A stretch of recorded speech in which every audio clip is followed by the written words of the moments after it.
Y'all ready? Okay, Councilman. We're going in 5. Now we're going in 3, 2, 1, and you're on. You're live.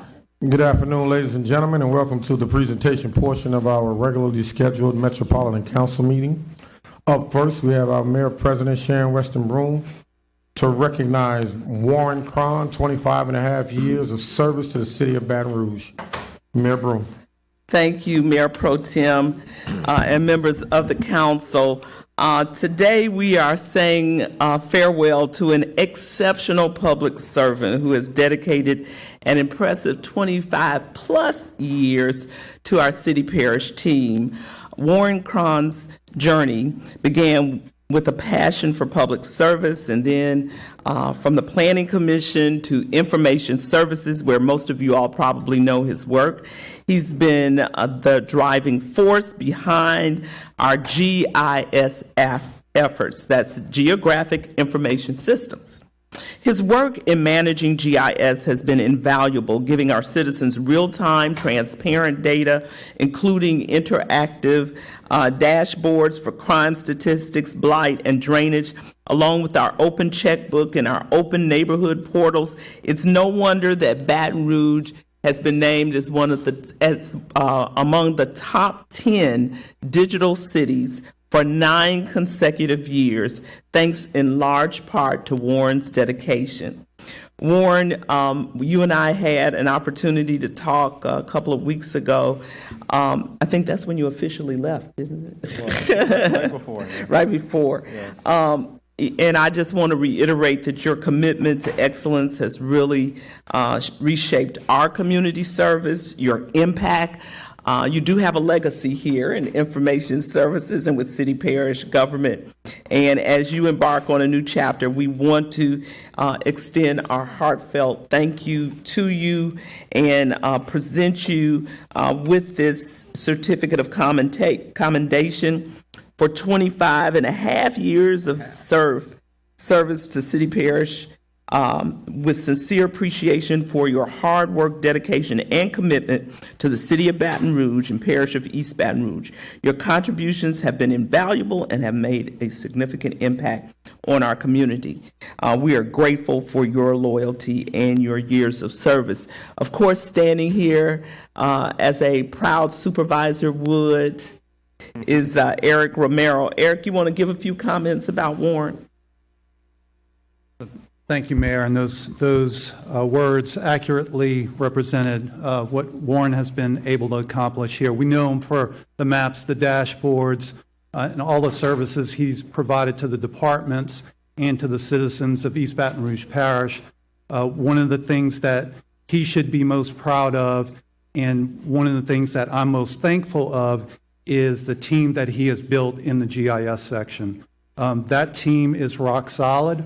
There will be some bumps, as any transition would have, but they are rock solid, and they're going to be able to continue on the great work that Warren has been leading over the past few years. So thank you for that, Warren. And just one quick thing, I have a little something for Warren too. So y'all know he likes maps, right? Y'all may not know that he likes golf.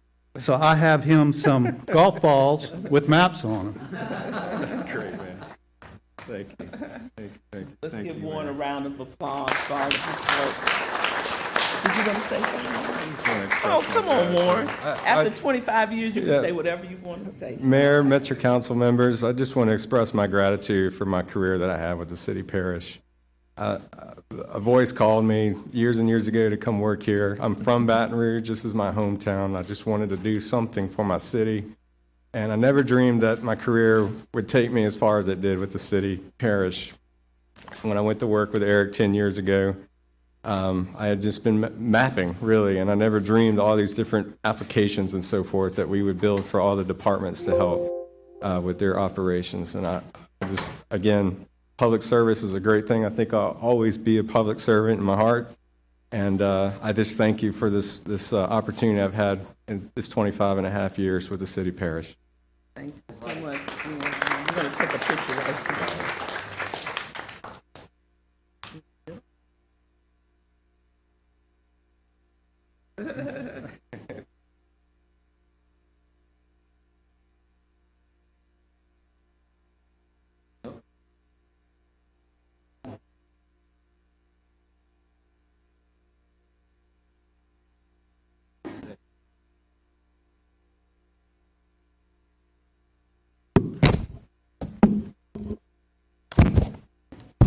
Next, we have Mayor President Sharon Weston Broom to recognize Christopher Hilliard, co-founder, CEO of Suds Laundry Services, receiving a $75,000 investment from Farrell Williams Black Ambition. Mayor Broom. Thank you. It's my honor to acknowledge and applaud Chris Hilliard, the co-founder and CEO of Suds Laundry Services, for his outstanding accomplishment, shining a spotlight on a local business that has not only thrived, but has also captured the attention and support of Pharrell Williams Black Ambition, a nonprofit initiative dedicated to fostering success among African American and Hispanic entrepreneurs and closing the wealth gap in venture capital. I was thrilled to learn that Suds Laundry Services, a Baton Rouge business, has secured a substantial $75,000 investment from Black Ambition. This is not just a financial boost, it is a testament to the ingenuity and entrepreneurial spirit that thrives in our city.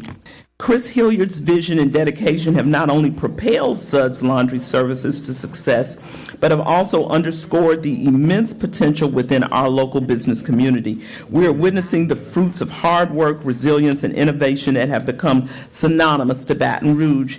It is a momentous occasion for Suds Laundry Services and a source of inspiration for aspiring entrepreneurs throughout our city. And so, as Mayor President, I extend my heartfelt congratulations to you, Chris, and to Suds Laundry Services in recognition of your HBCU Track Prize Investment Award from Black Ambition. You have demonstrated a deep commitment to innovation and entrepreneurship, and we are confident that you will use this investment to make a significant impact. Thank you.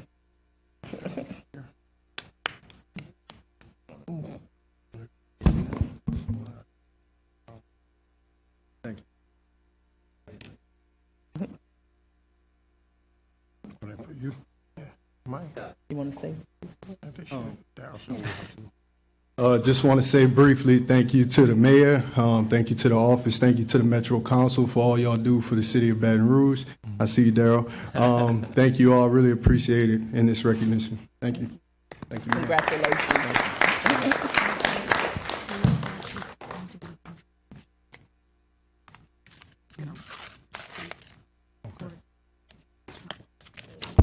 Next, we'll have Mayor President Sharon Weston Broom to recognize Magnolia Woods, second and third grade flag football coach, East Baton Rouge Parish champions, and to recognize Magnolia Woods Elementary second and third grade volleyball coach, East Baton Rouge Parish champions. Mayor Broom. Oh, we got a lot of champions here this evening. So let's start first with the football team champions.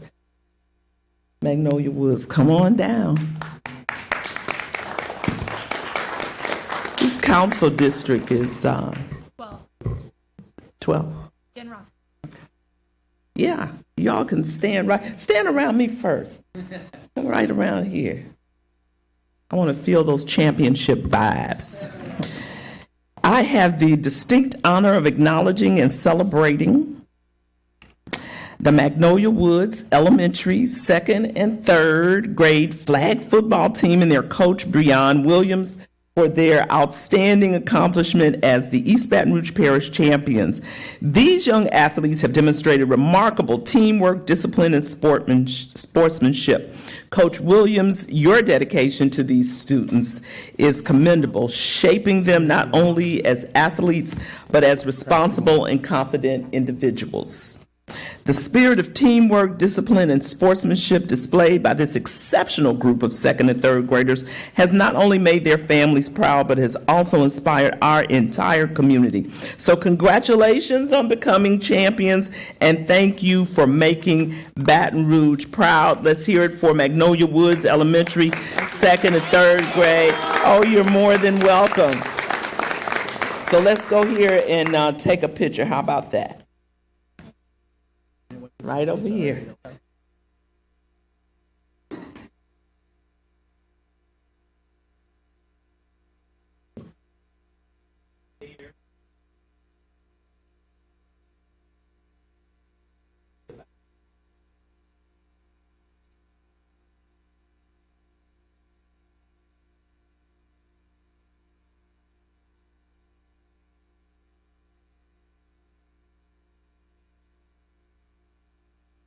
All right.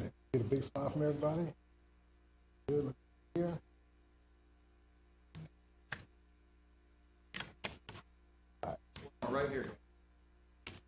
Big smiles. 1, 2, and 3. Got it.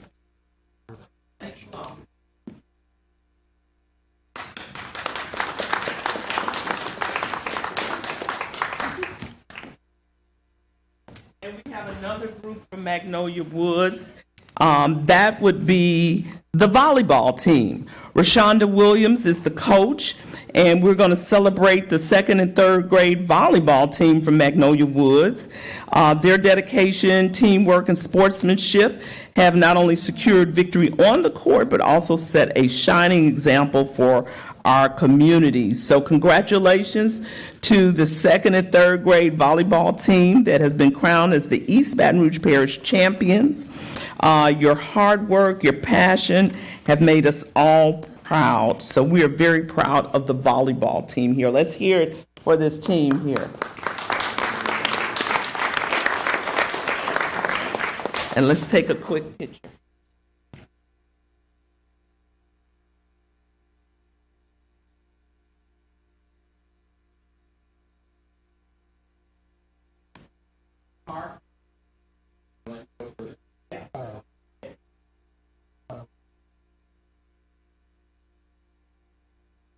Okay, guys, one more. Squeeze on in. Big smiles right here. 1, 2, and 3. Got it.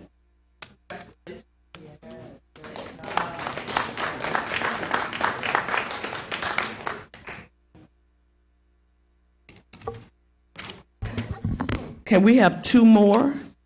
Next, we have Mayor President to recognize the Southern University Laboratory School football team, Louisiana High School Athletic Association Division 4 Select State Champions. Mayor Broom. Now, Mayor Pro Tem, I believe that we also have 2 of the council members who are going to be doing that recognition today as well. Oh, it's different. Okay.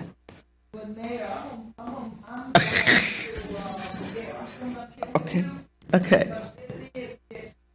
Well, this is for the Southern University Lab School Kittens football team. Come on down, Lab School Kitten football. People, come on. Yes, come right on. Come right on. Yes, indeed. Boy, yes, indeed. You better believe it. I'm trying to see who's here today. Southern University Lab School is in District 10. That's why we have the Honorable Carolyn Coleman here with us. But I just want to say that we are celebrating our 2023 LHSAA Football Division 4 Select Champions, the Southern University Lab School football team, the Southern Lab Kittens, and their head coach, Darrell Asbury. In a thrilling display of talent and determination, they have secured the 2023 LHSAA Football Division 4 Select Championship. And so to our Southern Lab Kittens, your dedication, of course, and your sportsmanship have brought honor to our city. We congratulate you. We thank you, Coach Asbury, for your leadership. And we appreciate you all demonstrating excellence on and off the field. Let's hear it for the Southern University Lab School Kittens football. You have anything you want to add, Councilwoman? Well, as you stand in the midst, you said earlier you wanted to be around champions. So when you see these young men and when you see this leadership, champions. And so we say continue. You've only just begun, young people. So continue. You listen, you learn. Continue. All right. Thank you. Congratulations. Let's take a quick picture. Lamont. Oh, Councilman Banks. Also, Mayor, and Councilwoman Coleman, Jude Foster is a senior at Southern University Laboratory School. However, he will be graduating in December, in the next week or 2, and he has a full scholarship to a major university that I will not talk, but I would like you to please acknowledge Jude Foster for his excellent work and leadership, and he's also chaplain of the Southern University Laboratory football team. All right. Big smiles. All right. Big smile, everybody. Look straight here. All right, hold that one. All right, gotcha. One more, guys, one more, right here. Please see everyone, big smiles right here. 1, 2, and 3.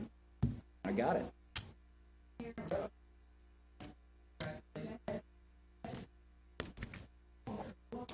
Next we'll have Mayor President Sharon Weston Broom to recognize the District 7 state championship football team, the Catholic High School football team, for winning Louisiana High School Athletic Association Division I Select State Champions. Mayor Broom. All right.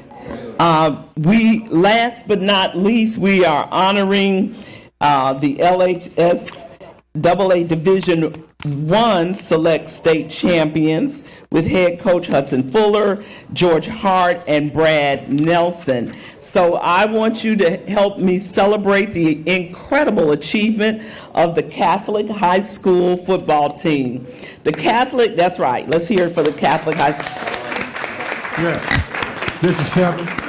And they are located in District 7. The Catholic High Bears and their head coach Hudson Fuller have clinched the title of the LHSAA Division I Select State Champions. In a season filled with dedication and skill, the Catholic High Bears displayed excellence, and Coach Fuller's guidance has been instrumental in shaping these young athletes into champions, not just in sports, but in character. So I want us all to congratulate the Catholic High Bears, Coach Hudson Fuller, the entire coaching staff, and the families whose support contributed to this victory. Your commitment, perseverance, and teamwork have certainly put a spotlight on Baton Rouge, and we are extremely grateful. So go Bears, and congratulations.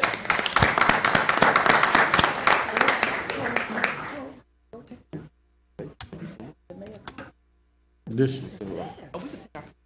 I don't think so. No, man. I don't think so.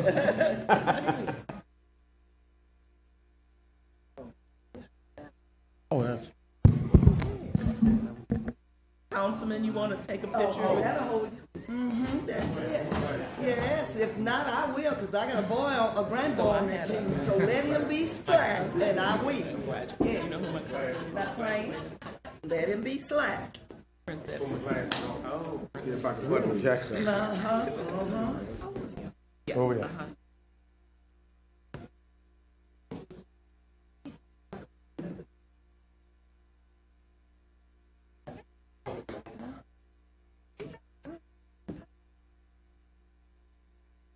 His grand. Thank you so much. And you, our granddaughter. My granddaughter. Yeah, George Horton. She came to the prom. Yes, small world. Yes. Thank you so much, man. Appreciate you so much. Thank you so much, man. Hey, how you doing? I think that's it for me. Next we'll have Councilmember Darrell Hurst and Councilmember Shauna Banks to recognize the Southern University Laboratory Media Team working the 50th Bayou Classic in the capacity of official state runners for the press box, working alongside SWAC officials. Council members.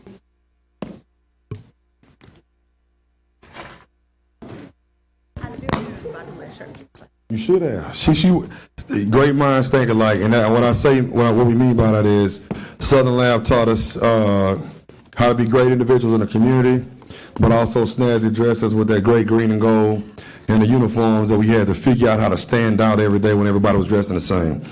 But I stand here with my colleague, Councilwoman Shauna Banks, and we're proudly talking about milestones that Southern Lab is setting in the community, but not only the community, but across the country. And so this year at the Bayou Classic, SU Sports Information Director Willie Scott brought 4 students from Southern Lab to the Bayou Classic and allowed them to run stats for a nationally televised game from the people that were collecting them to all different points where they needed to be to make sure that they were communicated to the television audience, to the listening audience, as well as to the people in the stadium. And so for this milestone, I just want to say congratulations, keep setting bars, and we'll turn it over to Councilwoman Banks and we'll do the presentations. Congratulations, young people. Thank you for doing something that is historical, something that I still don't even understand on paper. So I commend you all. It's great that you all understand statistics and stats and how that works. And I see you with a great future in those having those skills. So the first person I'd like to recognize is Shelby Johnson. Hey, Shelby. Congratulations, Shelby. You want me to read? Okay. And these all probably say the same. So it says, Certificate of Recognition and hereby awarded to Shelby Johnson, Southern University Laboratory School Media Team, for serving in the capacity of the official stat runners for the press box. I mean, does that mean you ran up and down? Oh, okay. Thank you for your hard work and dedication in making sure the 50th Bayou Classic anniversary was one to remember, December 13th, 2023. And if I may also invite your council member here, Carolyn Coleman, for pictures. Next, we have Kaylin Williams. Hey, Kaylin. The same to you, and a certificate of recognition, and we are awarding it to you as being part of the Southern University Laboratory School Media Team. I got a feeling you the one ran the whole thing, right? You led it, right? Okay. Kylan Salisbury. Did I say the name right? Kaylin Salisbury. I had a feeling by the way you looked, I didn't do that right. Again, wonderful. Congratulations for being part of the Southern University Laboratory School Media Team. Always a kitten? Yeah? All right. Congratulations. And now? I got a couple more. Tia Salisbury, and I had the fortune, well,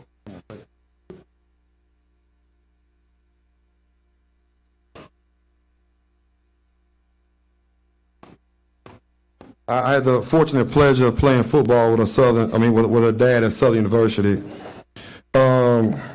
We do have one for Dr. Herman Brister, who is not here today, but I do want to recognize the guy that put all of this together and created this opportunity. Southern University Sports Information Director, Assistant Sports Information Director, Mr. Willie D. Scott. Okay, he gonna still get the certificate now.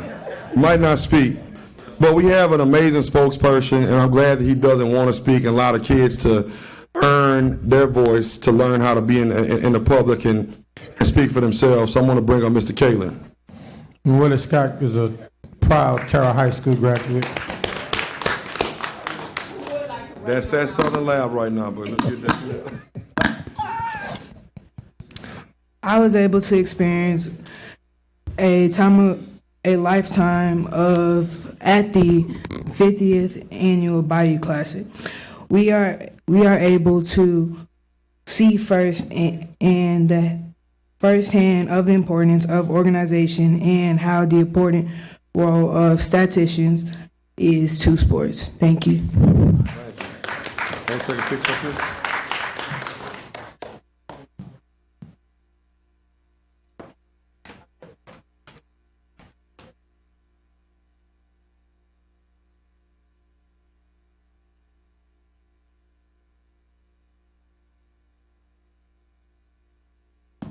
All right, big smile from everybody. Look straight here. All right, hold that for me. All right. Got it. One more.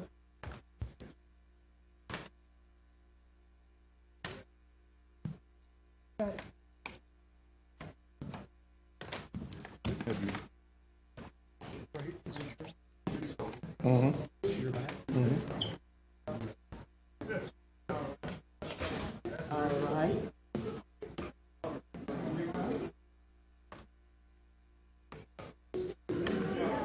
Feeling better today? Yeah, a little bit.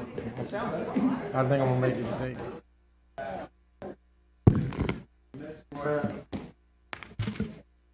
Where's Councilmember? Councilmember Noel, you ready? I'm ready. Next, myself and Councilmember Brandon Noel will recognize Harper Juliet, Zachary Elementary, and Bailey Monet, Northwestern Middle, Posh Pop Gourmet Popcorn. About a week ago, I was at an event and I had an opportunity to meet these two lovely young ladies, and they were selling popcorn. And when I talked to them, one is 11 and one is 8 years old, and I was just blown away by their ability to express and explain what they were saying. Well, I'll let them share with you about their popcorn. Step to the mic right there. There you go. Good afternoon. What's poppin'? I'm Bailey Monet. And I'm Harper Juliet. And we are Posh Pop. Everyone loves popcorn, right? Right. But let's face it, butter, caramel, and cheddar are just plain boring. So what if we could offer you a Posh upgrade to your popcorn? Posh Pop Gourmet Popcorn has a magical mix of all of your favorite treats, such as cookies, pretzels, and candy. Doesn't that sound good? Well, great, because these two sisters are ready to posh your pop. So you tell me who's ready to get it poppin'. Thank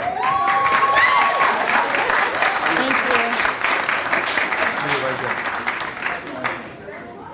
So as you can see why I was impressed, and I had these young ladies come to the school this morning and speak to our students about the business and what they've done to get into the business and how they got involved. And I hope that these young ladies can inspire more young people in our city to have the entrepreneurial spirit. And so I want to recognize them today. But they're from Zachary, so Brandon. Sure. No. Yeah, no, I appreciate it. And so Councilman Cole told me that he had invited them, and we actually put together a routine very similar. But we're gonna spare y'all. We're gonna spare y'all. So, but no, that was amazing. Y'all are amazing, and I think, and congratulations to your mom. I mean, what a wonderful job you're doing raising these two young entrepreneurs. This is fantastic, and so I couldn't be more proud to see two wonderful young ladies doing so good in the community, and this is just fantastic. And y'all are going to go very far with this or any other venture. I can tell, absolutely. Y'all so passionate, and this is wonderful. So, congratulations.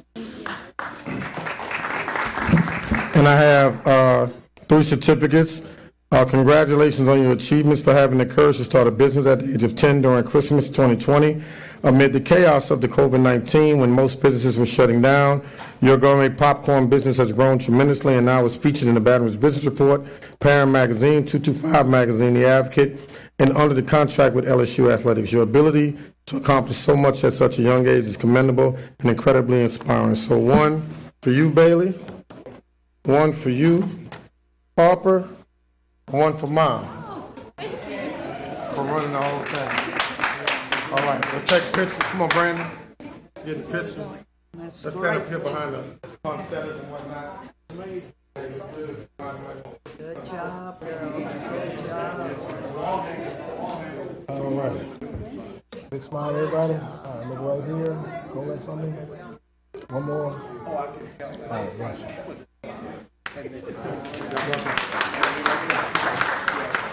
And as a special treat, I asked them to bring a box for all council members, so we'll get an opportunity to taste some of these delicious, delectable popcorn treats.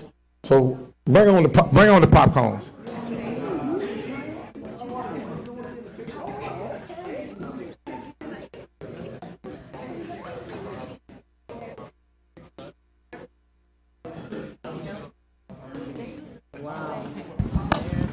And if they have anything left, anybody who want to buy some, you're free to buy some, Mr. Addison.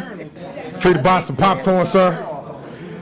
But at this time, before we close, we have a special presentation.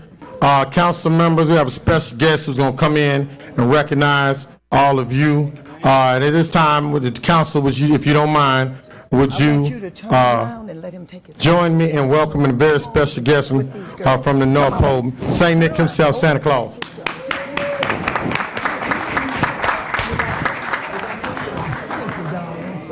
Much. Give me this, banks, and I need to buy some, but I don't have no cash, y'all, but I will. Yes, I will. Yes.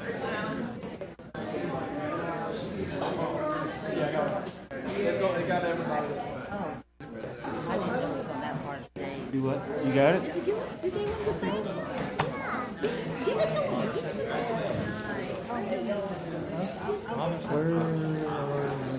Hey! Oh, you keep that, okay? All right, you got that? Oh, well, thank you. Thank you so much. Oh, yeah. Yeah, everyone can.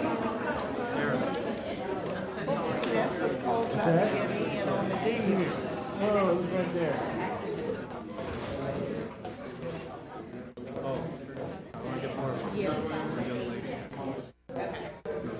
All right.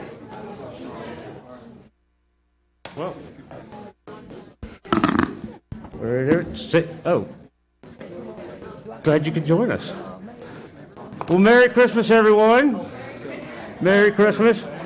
So it has been a long year, and trust me, I have watching every one of y'all, keeping an eye on you. It's almost like I've been joining you every week. But just wanted to stop by for a few minutes and wish each and every one of y'all a Merry Christmas. Hey. So, at first, we'll get started. Recognition of Councilmember Brandon Knoll. Merry Christmas.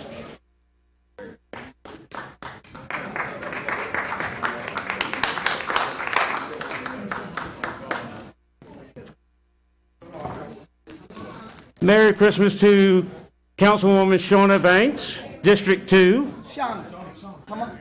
There he is. Come on. Get Santa got you. Oh. You should have kissed us now. Right.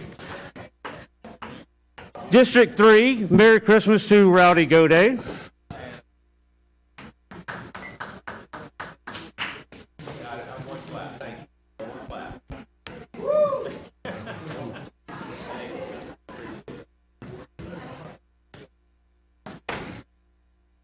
And of course, next up we have District 4. Now let me tell you a little something about this gentleman at District 4. I personally know him. I enjoy every time he speaks. We have great conversations. We talk all the time. And I mean, he does so much for his district, especially Central. And let's give him a big round of applause. He couldn't join us today, but we all know he does a wonderful job, right?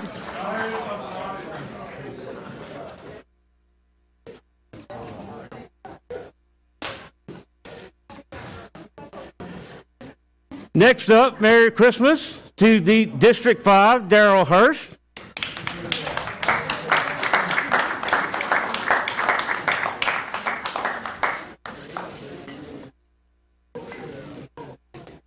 Where'd he go? Where's he at? There he goes.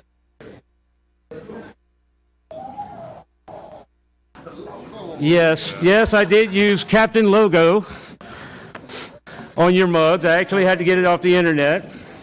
I think they're trying to get you to stand over here, Councilman Hurst.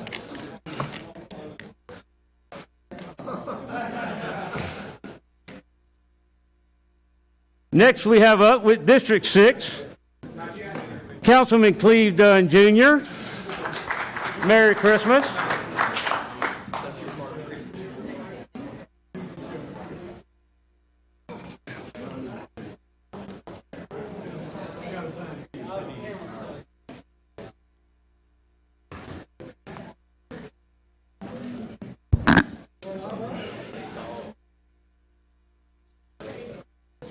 Next up, we have District 7,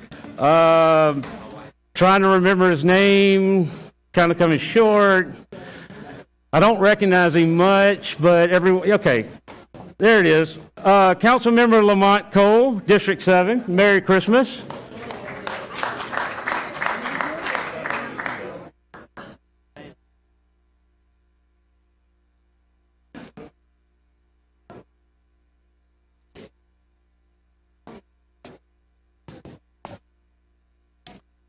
Next up is our District 8 Metro Councilwoman. Merry Christmas to you, Miss Denise Amoroso.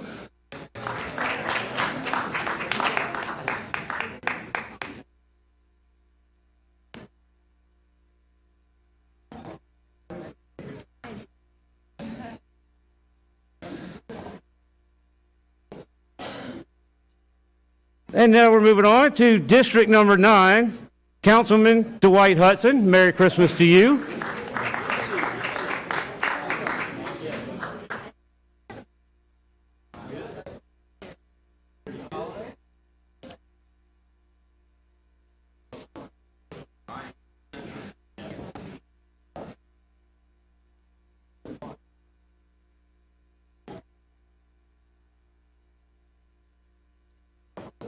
Okay. Had to make sure I had the right place here. Wasn't sure. Now we're moving on to the District 10. I tell you, Santa enjoys visiting. Might get a place down there one day, and after I retire and everything. I hear it's quite entertaining in the District 10. But Merry Christmas to Councilwoman Carolyn Coleman.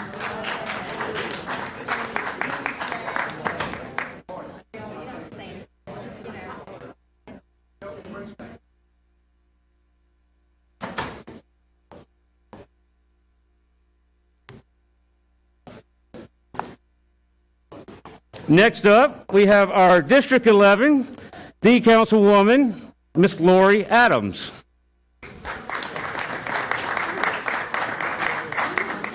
Merry Christmas. It has the health district, so it'll be more important the older you get. Yes, yes. I'll probably be visiting your district more. I am working on that whole healthy thing going on right now. And last but not least, Jen Rocca, Councilwoman Jen Rocca of District 12. Merry Christmas. Oh, thank you. Am I on the naughty list?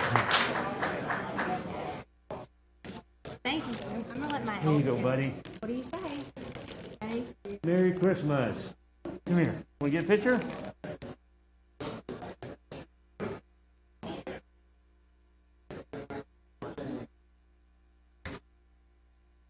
Oh, wait, one more. Name, Sam. You.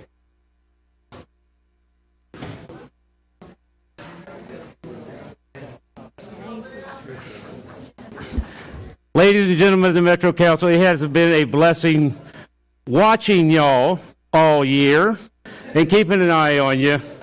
It is a privilege to be here today to recognize each and every one of you in your district, and I hope you all have a Merry Christmas. But let's go back to that moat guy who couldn't make it. So, Merry Christmas, everyone. Council members, we're going to take a 5-minute break and then get started. Council members, Santa wants to take a picture. Santa would like to take a photo down front. Test. Man say you want to take a photo. Hold with a purpose.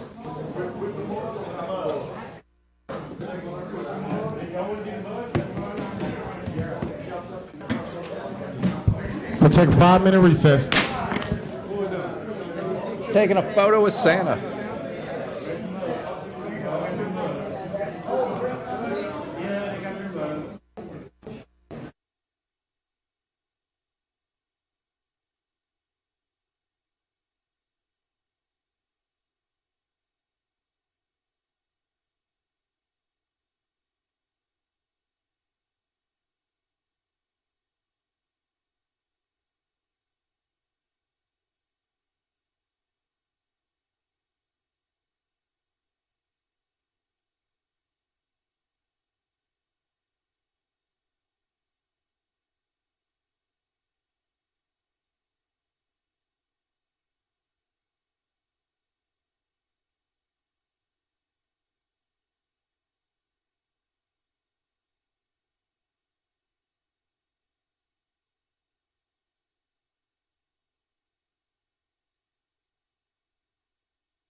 Man, Fred, I don't think he got,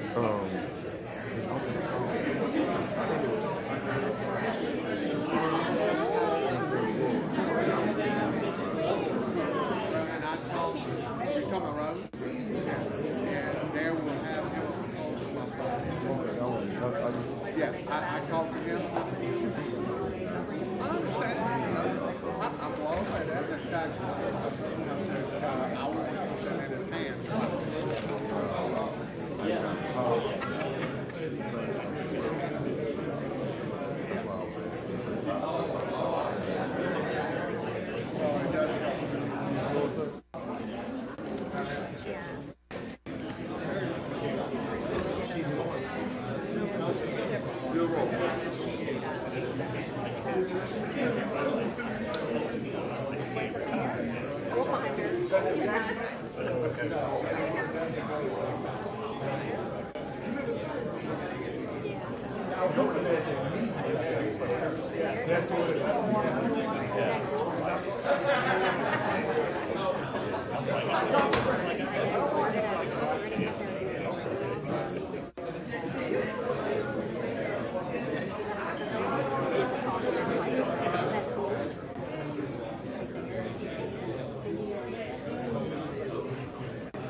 Council members, take your seats.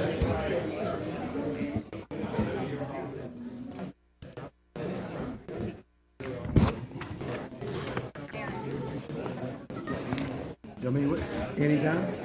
No, not yet. Yeah, we got 1, 2, 3, 4, 5. We don't have a quorum yet. Council members, let's take your seats, council members.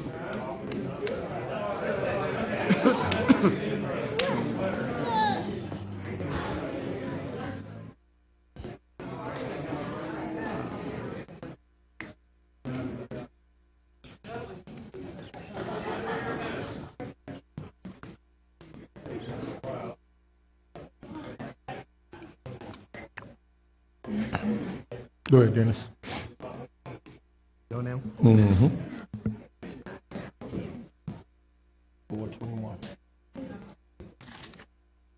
Hello, everybody. Welcome to the council chamber of East Baton Rouge Parish for tonight's Metropolitan Council meeting. We are in Baton Rouge, Louisiana, the capital city of the state of Louisiana, the most populated parish of the 64 in our state, in the home of the Southern University Jaguars and the LSU Fighting Tigers. And with that in mind, we want to say congratulations to Jaden Daniels, the latest Heisman Trophy winner. And he becomes the second Tiger to win that award in the last 5 years. We also tonight want to welcome our viewers from around the country. From the Hoosier State, welcome to Holland, Indiana. Good to have you watching tonight. Prattville, Alabama, just up 65 from Montgomery. Welcome to Baton Rouge. And also to Mountain City, Tennessee. And I think that's in Johnson County in eastern Tennessee. We also want to take this opportunity to thank Miss Martha and her staff for adorning our council chamber with grace, with these beautiful flowers. Thank you, Martha, and your staff for doing that. For unto you is born this day in the city of David a Savior, which is Christ the Lord. Merry Christmas, everybody, from Mayor President Sharon Weston Broome and the Metropolitan Council. Now it's my pleasure to give you the Mayor President Pro Tem of East Baton Rouge Parish. To my right, Councilman Lamont Cole. Councilman? Thank you, Sean. Good afternoon, everyone, and welcome to our regularly scheduled Metropolitan Council meeting on this Wednesday, December 13th at 4:21 p.m. At this time, I'll turn it over to Councilmember Jen Rocker, who is going to introduce our guests who will lead us in the invocation as well as the Pledge of Allegiance. Councilmember Rocker.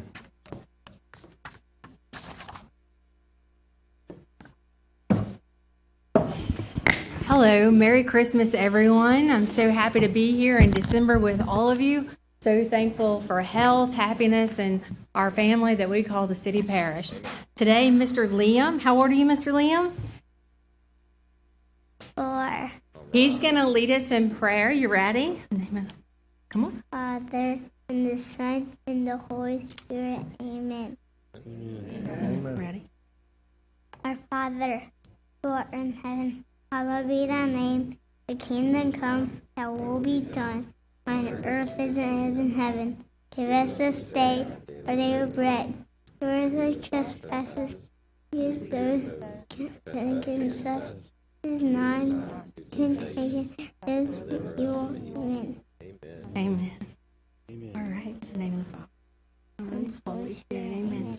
All right. He's also going to lead us in the pledge today. You ready? All right. I pledge allegiance to the flag of the United States of America, to the republic which stands one nation under God, indivisible, and liberty and justice for all. Thank you.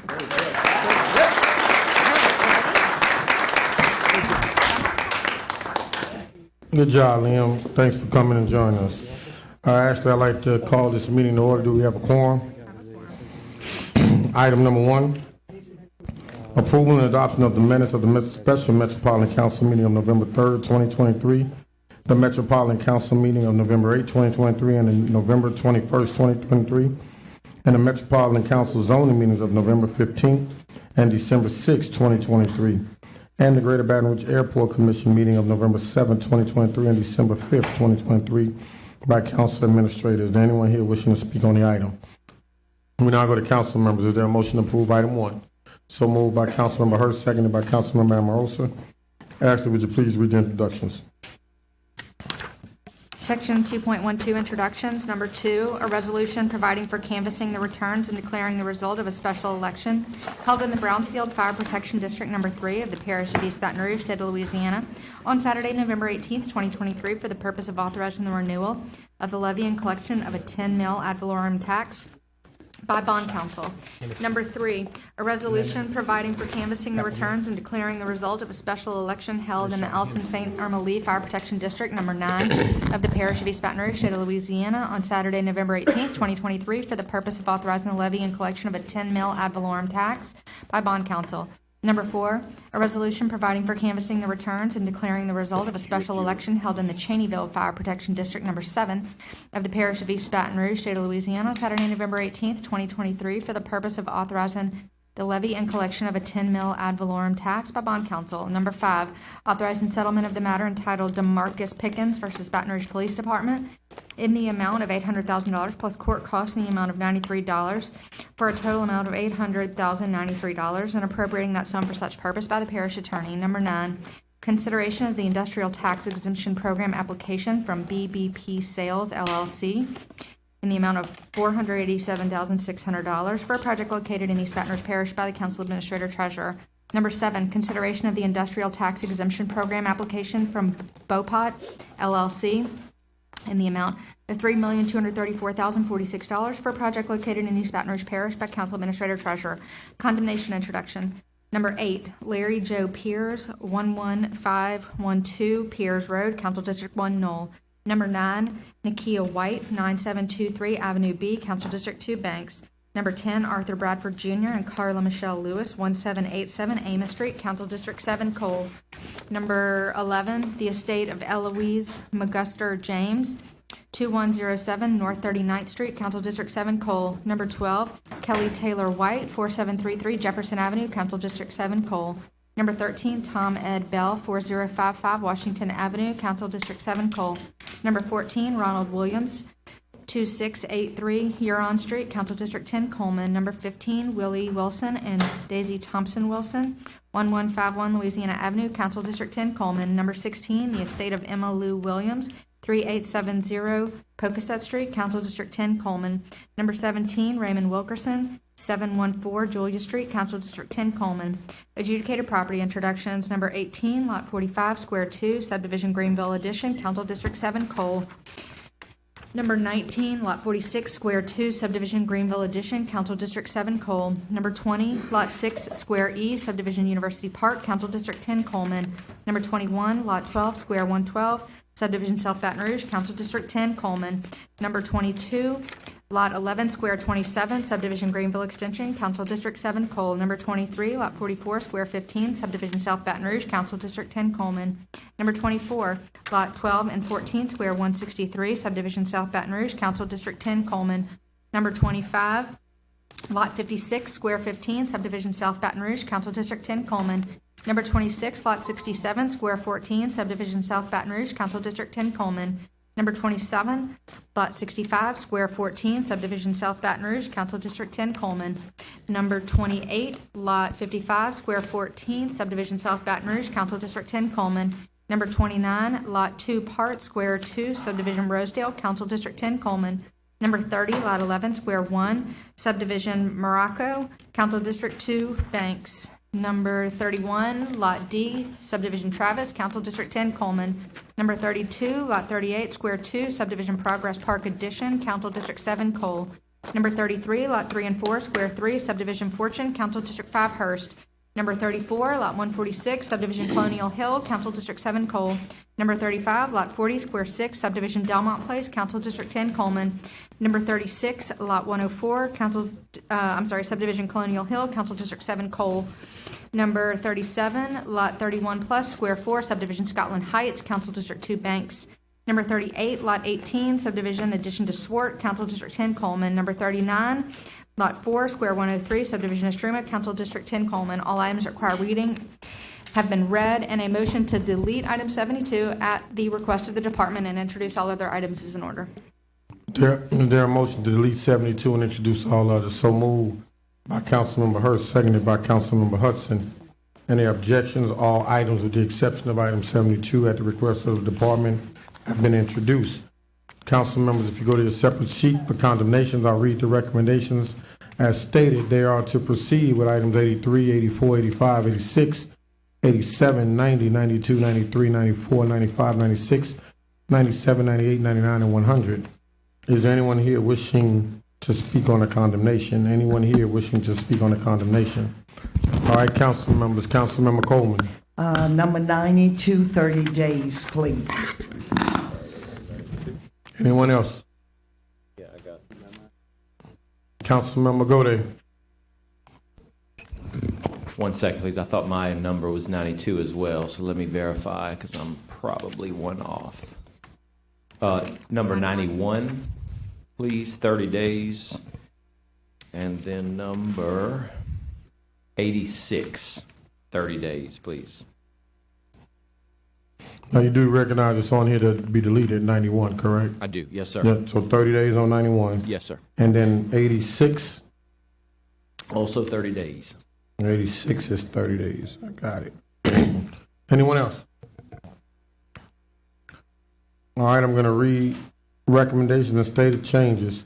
They are to proceed with items 84, 85, 87, 90, 93, 94, 96, 97, 98, 99, and 100. They are to defer for 30 days, item 86, 91, 92, and 95. Defer for 60 days, item 83. Defer for 90 days, item 88. And to delete items 82, 89, and 101. May I reserve to come back to 93? Yeah, absolutely. Okay. Let me read them again. I'll go ahead and defer to our next meeting. What number? 93. 93, defer the next meeting. It's 30 days.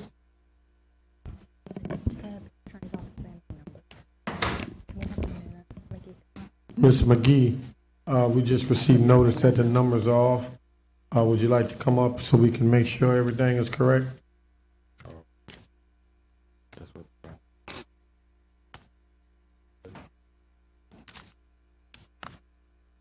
I think people have different agendas. I don't know if it was changed or not because, for example, my 92 is different from someone else's 92. So I'm not sure. The numbering of the agenda. So the agenda was republished on Friday. Okay. So what we have on the recommendations from development and the agenda that all the council members have in front of them matches. Okay, then that's fine. So we can maybe sit down after and make sure that it's correct. Say the names. Got it. Earl Marcel. All right, let me read recommendations and changes again. They are to proceed with items 83, 84, 85, 86, excuse me. They are to proceed with 84, 85, 87, 90, 94, 96, 97, 98, 99, and 100. They are to defer for 30 days, 86, 89, 91, 92, 93, and 95. Defer for 60 days, 83. Defer for 90 days, 88. To delete items 82 and 101. I'm still confused at how we addressing this and the numbers are off. I'm still not hearing my request by number. How do I identify my item? What number? On my agenda is 89 for 30 days, 90 for 30 days, and 94 for 60 days. But that's not what you're saying. Let me see. Oh, you use your separate sheet? Yes.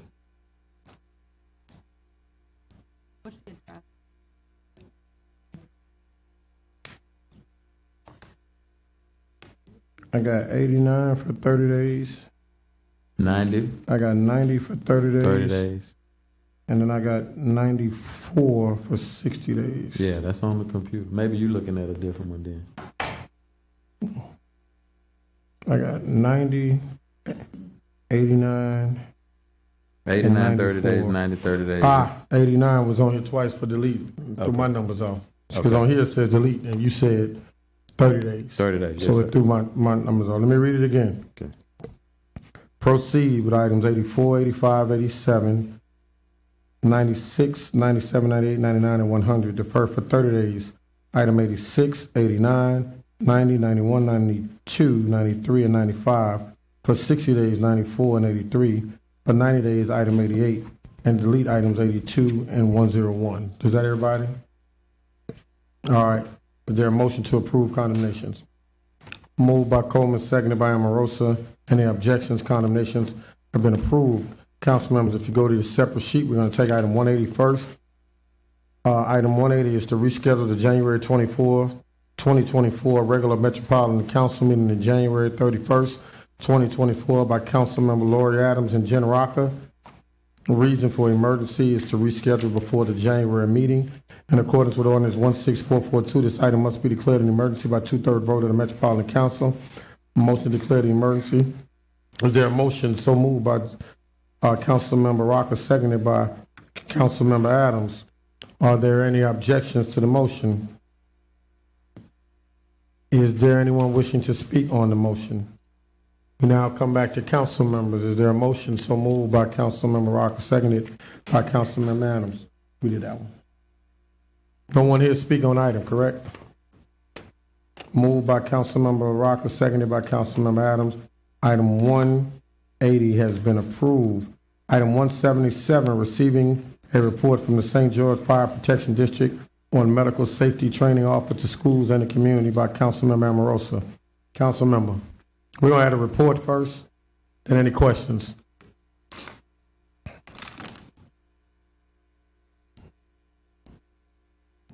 Make sure that mic is on at the bottom. Can you? Well, okay, good. All right. Thank you, council members. Appreciate the time here today. Dustin Yates, 14100 Airline Highway. I'm the Chief Administrative Officer for the St. George Fire Protection District. That's my full-time day job. And this is Ms. Crystal Pichon. She is our Director of Community Relations at the district as well.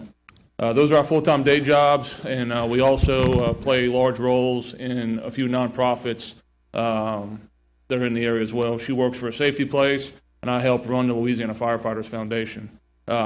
Working in unison, all three of these organizations have been able to provide some unbelievable community training and education, not only for first responders, but also for the community in general. So we brought Ms. Pichon on last June as a full-time member of the department, and I will kind of kick it to her, and she can run down all the wonderful things that we've been doing and the things that we will continually do, not just for the St. George or the residents of the St. George Fire Protection District, but for the residents of all of East Baton Rouge Parish. Good evening, council members. Thank you for your time. Over at the St. George Fire Department, we focus on methods of outreach to reduce citizen risk. And that's not just within our district, as Chief Yates says, but that's for our entire community. So that means for the citizens in your areas, this will play a big role and affect their lives and their safety and their protection in the community. So we are creating a holistic program that focuses on citizen risk reduction, safety, and a holistic wellness approach. And we are currently curating intentional partnerships with community leaders and additional nonprofits in the community. We all work fine in silos, but when we come together to serve a bigger mission, we can make bigger change in our community. So unintentional injuries are the leading cause of death for individuals ages 0 to 44 in our community. That affects our medical insurance rates. That affects our vehicle insurance rates. It affects productivity at businesses because if a family member or a child is to be injured or hurt, that person will be off of work, decreasing productivity at our local businesses. So here at St. George, partnering with the Louisiana Firefighters Foundation and the Safety Place, we are looking to create a holistic approach so that we offer something from everyone from the moment that they find out that they are pregnant, from the beginning of life until the end of life as well. So we're going to break our communities down into our programs down into small bites so that it's easier to understand for people. And on both sides, we will have programs that are for schools, that are for kids, for young adults, caregivers, community members, first responders. So not only do we want to provide those educational programs and events and services and resources for kids, but we also want to provide essential training for our first responders. We are in a very reactive state over at the fire department after the fire has started, or even with law enforcement after an incident has happened. But we very much want to be proactive and focus on preventing those incidents from happening, but also being there for our community should something happen. Next slide, please. So we are going to take these two nonprofits where the Louisiana Firefighters Foundation focuses on first responders and the Safety Place focuses on more of a community and child approach, put the two programs together, partner as a group with the St. George Fire Protection District to offer a more holistic program for our community. Next slide, please. So these are some images of some of the services that we offer. A lot of people in town have heard of Safety Town. We do offer one of the most robust safety towns in our community. We are offering first responder bleed control CPR training from children ages 5th grade all the way up until adults. We can train school administration so that should an incident happen on school campus, we are able to provide training. And we're also training high school students to be able to offer that same assistance that we are offering to adults as well. We have an interactive youth education experience program in schools are being bused to that program, and they are covering a vast range of injury prevention topics, anywhere from traffic safety to seatbelt safety to fire safety to weather safety, electrical safety, and beyond. It's very hands-on, it's very engaging, it's not your normal presentation. It is a more of a communications-based education model where we teach them something and we offer them opportunities to show us that behaviors have been changed, and we focus a lot on data. We have a teen driver safety program, and we also offer an alcohol prevention program, cribs and car seats program where families can earn. We don't say free. We like for people to feel that they are earning a free car seat, cribs, wipes, diapers, and a wellness kit and a safety kit for their children. So we're not only focusing on providing services, we're focused on changing behaviors and changing lives in our community. Next slide, please. These are some more images of some of the services and programs we offer.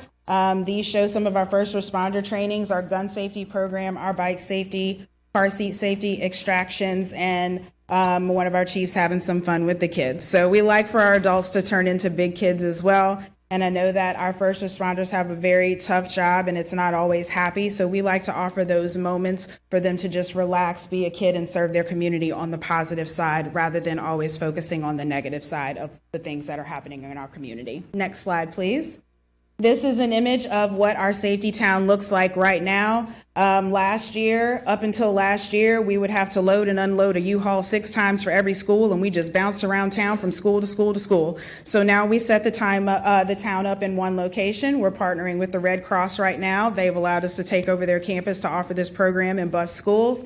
And we are looking to go from this model, next slide, to this model here. So in the future, whenever we start to rally community members and leaders to support our cause, this will not just be a place for the Safety Place or the Louisiana Firefighters Foundation or the St. George Fire Department. Like I said, we are intentionally looking for those partnerships, and we would like to create a community-based approach where a lot of nonprofits and agencies that offer different services can offer a one-stop shop to our community to save on gas, reduce traffic reduction, and help to save resources with going from different areas and locations to receive services and programs. Next slide, please. So, as I said, we offer progressive first responder trainings, not only that train our firefighters over at the Protection District, we're also offering training services to fire departments from around the region. So it's not just our firefighters. Again, we are helping to train Baton Rouge Fire, Central Fire, Zachary Fire, any firefighter that needs their leadership feels that they need training. We are happy to offer that for them at our headquarters over on Airline Highway. Not only is it programs, but we offer very big and effective community events as well. And you all are always invited to come and participate and see and how we can replicate these kinds of events in your area as well. So look for emails coming from us to invite you to come and tour the campus so that we can talk about how we can assist you with replicating these kinds of programs and services in your districts and in your community. Next slide, please. If you have any questions, Chief Yates and I very rarely sleep. As he says, we have multiple jobs. We moonlight at nonprofits, and we work full-time for the St. George Fire Protection District, and we are very blessed to be able to do so and serve our community in such a way. And we hope that you'll join hands with us in 2024 to help better serve your communities as well. Does anybody have any questions, comments, concerns? Yes.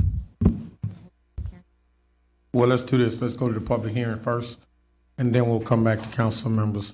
Is there anyone here wishing to speak on the item? Come on, Reverend Anderson. We'll be around if y'all have any questions later. Well, don't go far. Don't go far. Stay close to me, baby. Y'all know I love a good firefighter. I wanted to.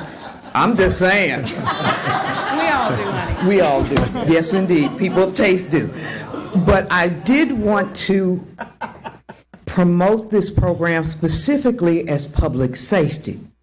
I sit on a child mortality review panel, and the work that Crystal and the fire department, St. Joyce in particular, has been doing is really critical to preventing some of the deaths that we are seeing with infants and young children. And because so many times we have children that do not have caretakers in the hours after school and during holidays because parents still have to work, the work that Crystal's been doing for years is just incredible in the community. But this is also where dollars need to be put for public safety, because there's a return on investment that is just amazing. And so I literally can't compliment it enough, just because I know the work that they've been doing, but I also know how much it would mean to reducing some of the issues we have in public safety. Thank you. Thank you, Reverend Anderson. Is there anyone else here wishing to speak on the item? Man, your face turned red as Fred sweater when she said that. Anyone here wishing to speak on the item? All right, Councilmember Moe. So yeah, I'd like to just start off.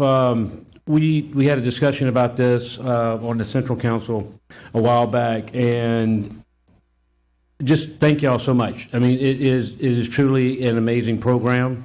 Want to thank the Firefighters Foundation, St. George, everybody for rolling with this program. I know, excuse me, in Central that they've completed Stop the Bleed so far at Victory Academy, St. Alphonsus, Central Private, and 75 people at the Central Community School System so far. So new classes starting in January. Look, y'all have done an amazing job. All the departments all of y'all working together for the betterment of the East Baton Rouge Parish, and then your facility looks great. So I hope there's any way that we can help out, or that we can support y'all any way from the Metro Council side, or even working with our local communities and local municipalities. Then we'd be more than happy to help y'all out with that. So thank y'all very much, and commend y'all for everything that y'all are doing with this. Thank you, Councilman. Councilmember Hurst.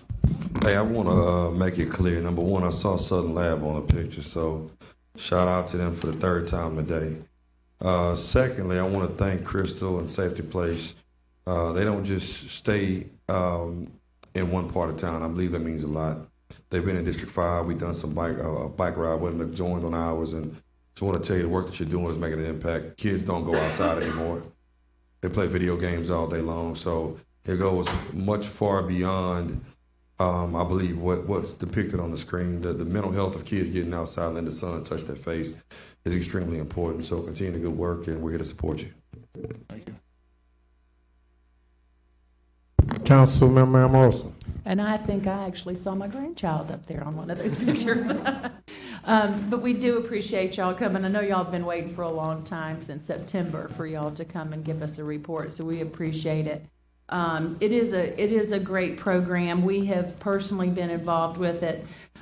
They came out to the school that I'm working at and did is it called Stop the Bleed? Yes, ma'am. And did the CPR and that kind of thing. And our teachers walked away with knowledge they didn't have before, and felt very confident that if a situation did arise, that they could handle it until the EMS or the fire department, whoever could get there.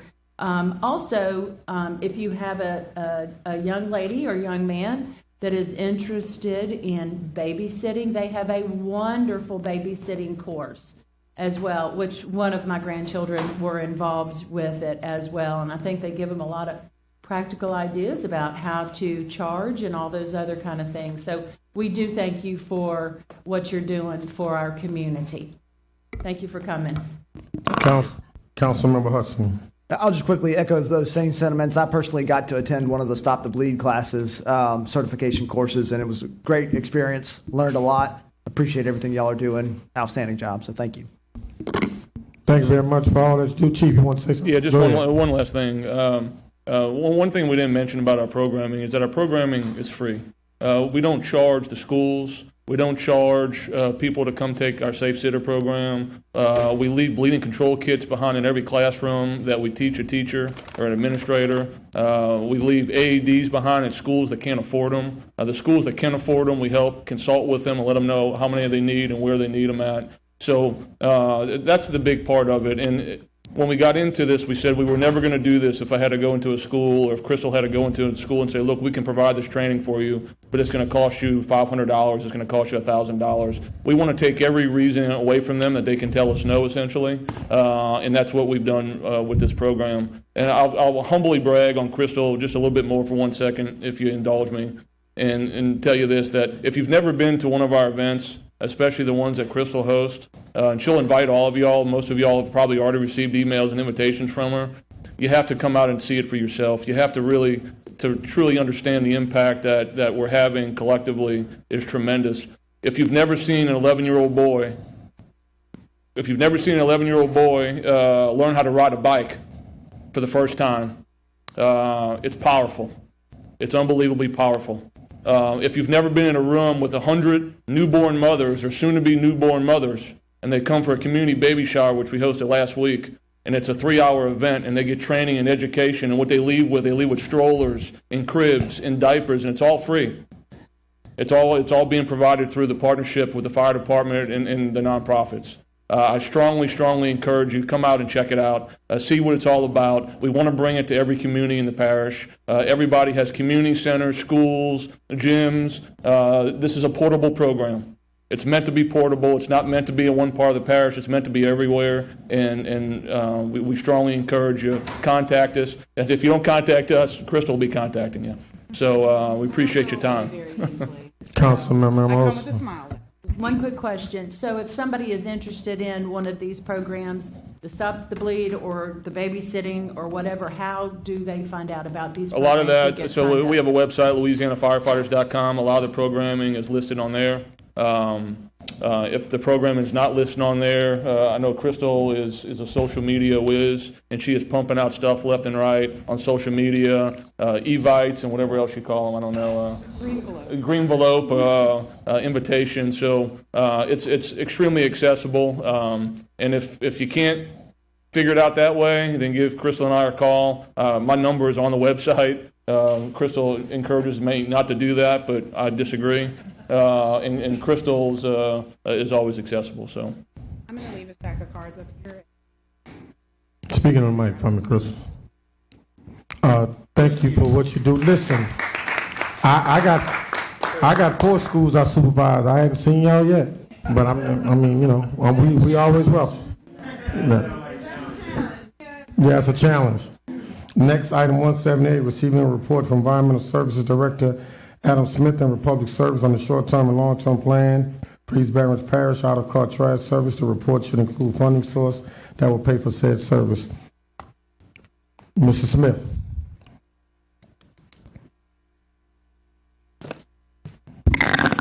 Councilman, I don't think Sharon Mann is here yet. I can give the presentation. Okay.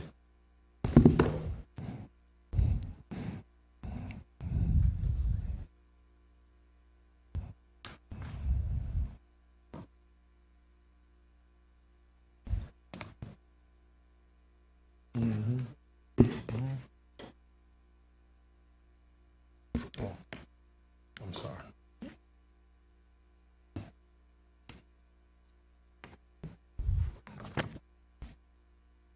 On you, Mr. Smith. Okay. Thank y'all. This is going to be a kind of a recap from the August meeting, and then it's actually going to go into a little bit of some information on some of the items that you're going to see on the agenda later today. So if we, next slide, please. We got, again, follow-up from the August report, short-term and long-term plans, and then a little bit of clarifications. Next slide. So just a follow-up, at the last meeting in August, there was discussion about how we could potentially provide boom truck services through other means. In looking into that, The plan of government specifically does not allow to do that. Those services must be funded by the fees that are collected for those services. So in short, we can't use the general fund to subsidize solid waste services. So with that in mind, we looked at the budget and we looked at the funding that we had available, and we came up with a plan that will hopefully take care of some of the concerns that were there with those services. Next slide. And I'm actually going to do long-term plans first, and then we'll get into short-term plans, and you'll see why in a second. So the first thing that we're looking at doing is setting up collection facilities throughout the parish. The first two that we chose are at the old Central Plant site on River Road in between here and LSU, and then the South Wastewater Treatment Plant site off of Gardere Lane. Reason we chose those, we've got land available and we own the land, so there were no land acquisition issues that we had to go through. It's going to be a pilot program. We're going to start working on it there, and then we're going to continue to look for other places throughout the parish that we may need these sites. What it is, it's going to be, they are specifically categorized as collection facilities, and that's through LDEQ. We have gotten those permitted.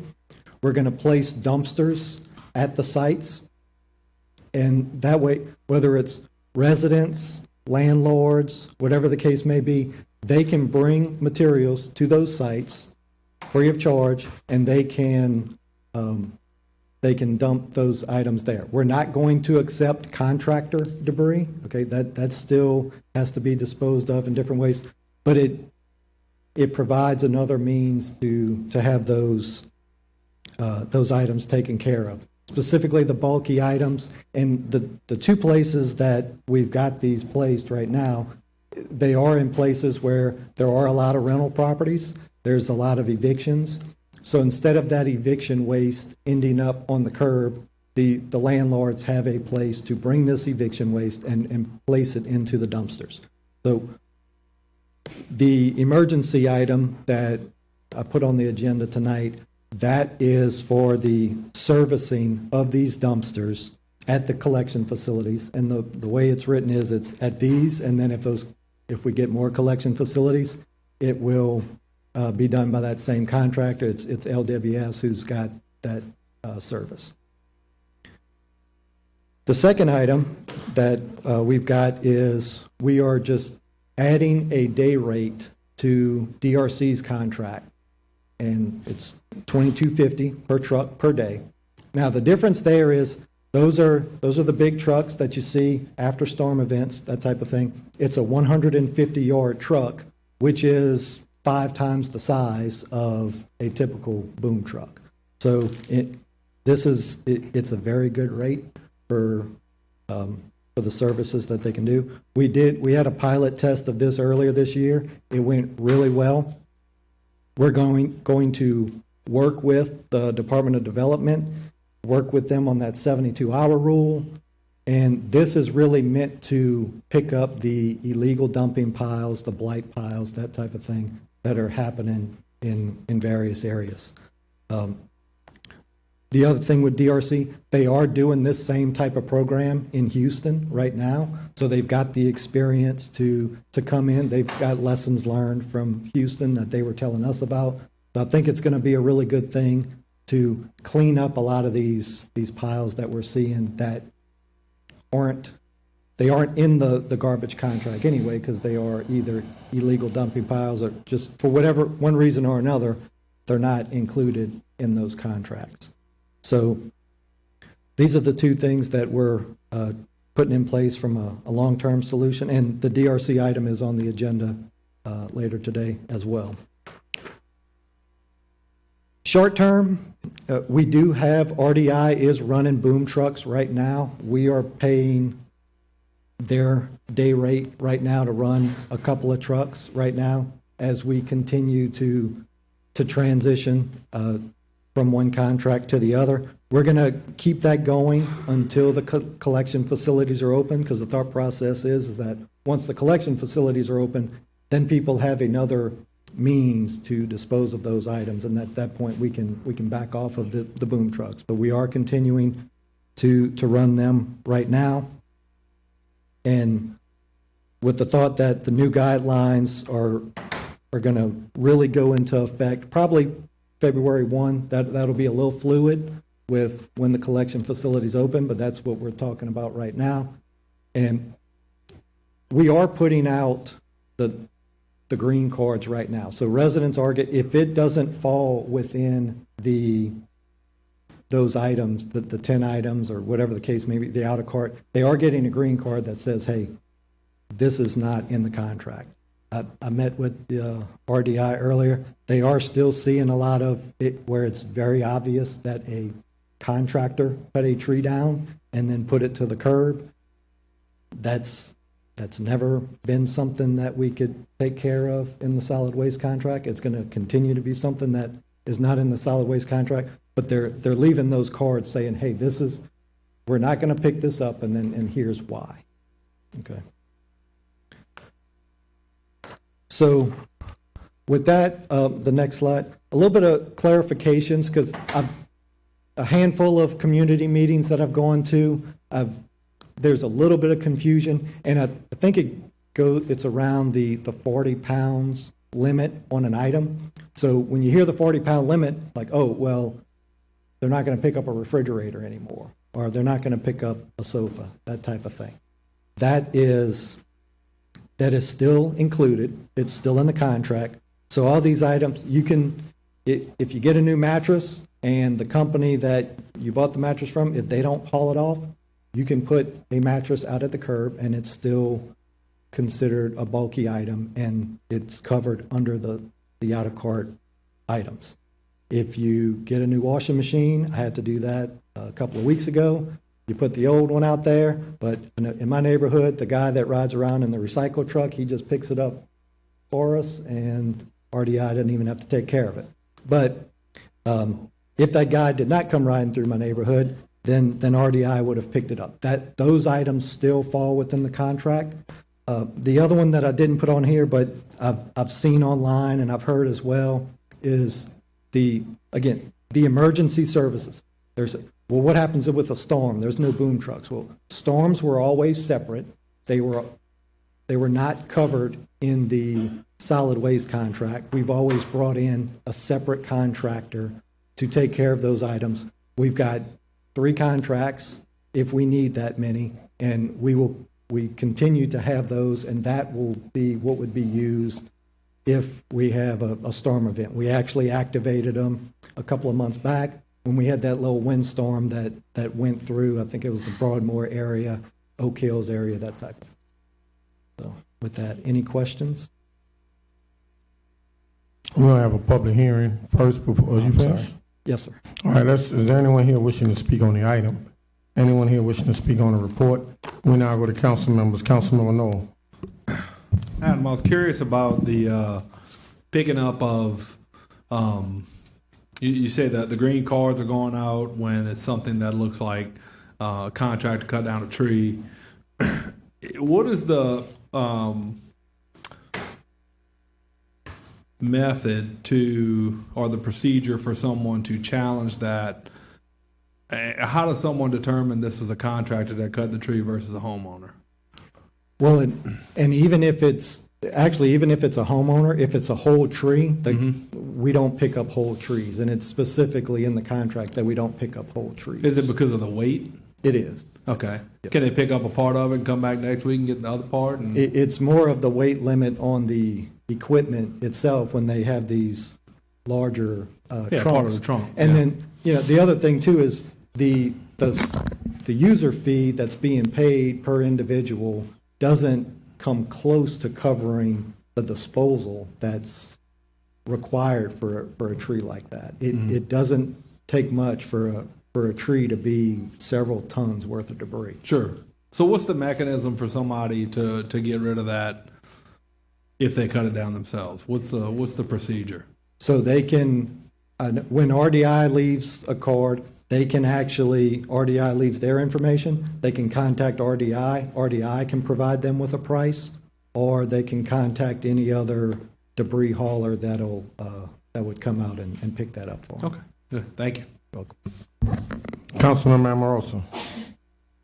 So, help me to understand where it says that the facilities will collect household eviction waste, woody waste, tires, and scrap metal. So, because I'm getting ready to have an HOA meeting exactly about all of this. So, will RDI, they will not be picking any of that up after, what, February, did you say? So I guess I'm confused about what has to be taken to the facility and what they will pick up. So we still have the 10 items that in RDI's contract says they will pick up to 10 items per time. Up to 3 of those items can be bulky items. So if there's 3 pieces of furniture, they will pick up 3 pieces of furniture, and then if there's 7 bags of leaves, they'll pick up the 7 bags of leaves. But if there's 10 furniture items, they would pick up 3 at a time. The difference is with the rental properties, specifically the fourplexes that have since been converted to dumpsters, they no longer get out-of-court service. They get dumpster service, and that's it. So, and then also, eviction waste is specifically in the contract now as an excluded waste.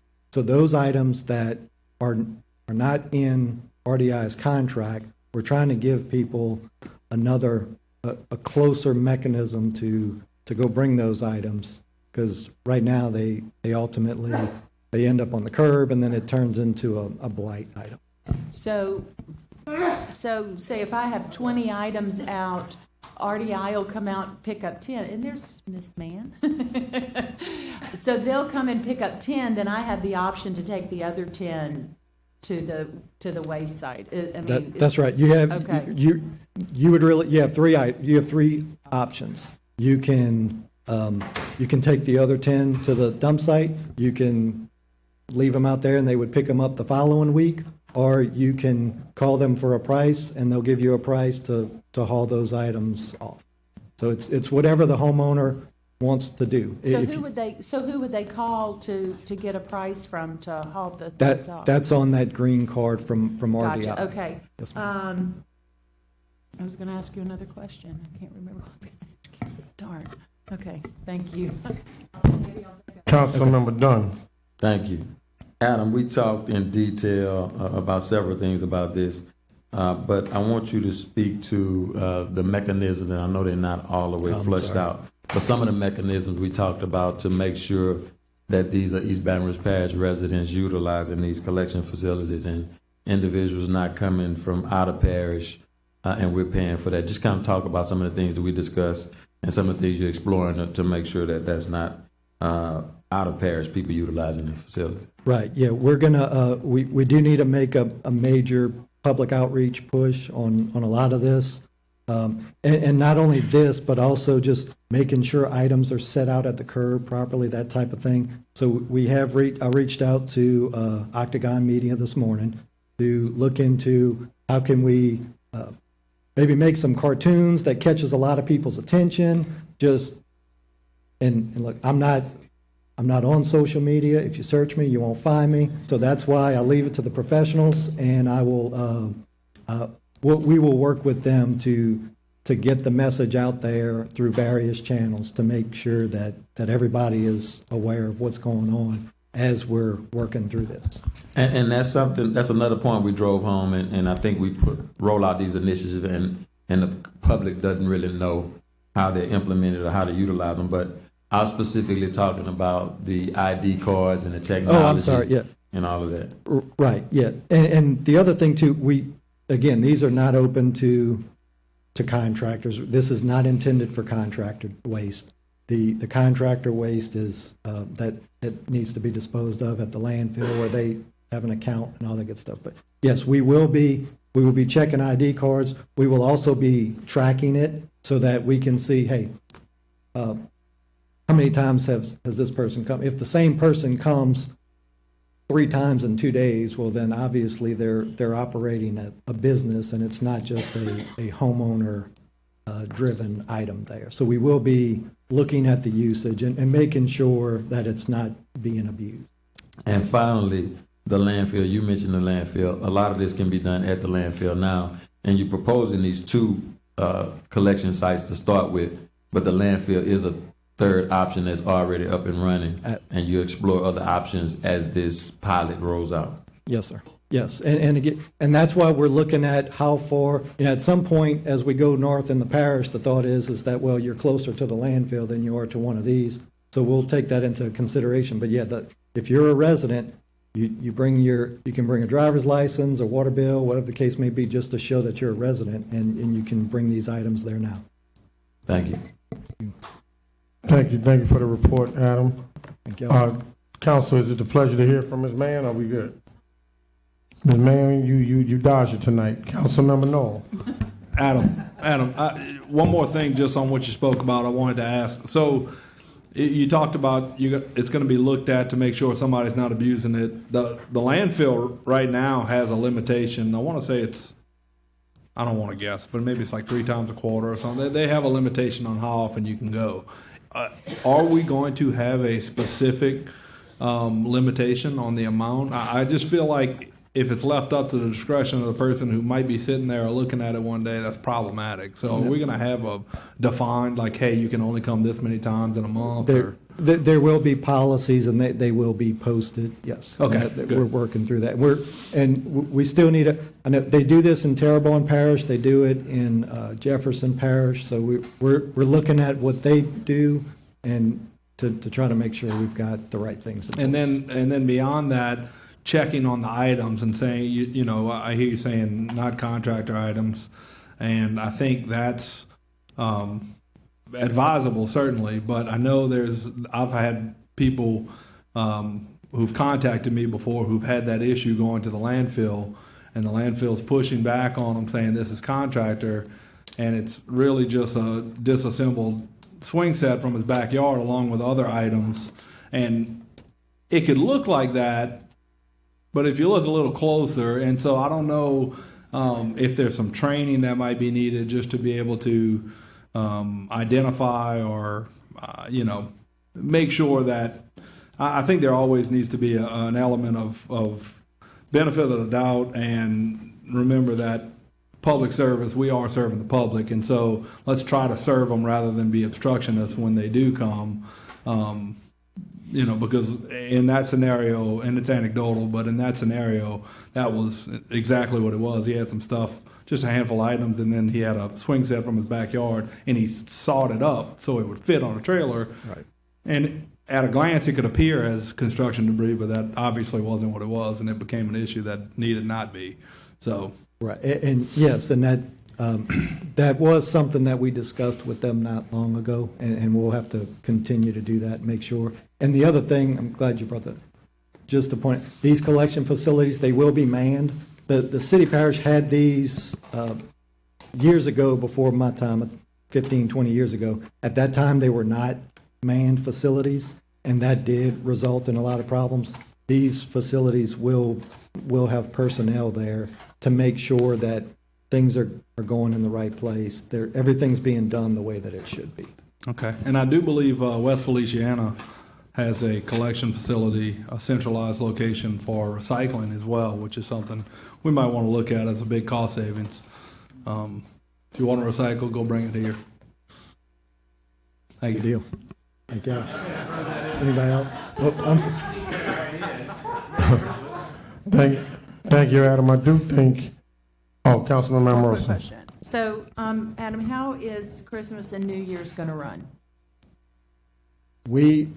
So the new contracts with Republic and RDI, both Christmas and New Year are holidays. So there will not be collection on either one of those days. So if you're collected on Monday, which is Christmas, you'll be collected the next Thursday.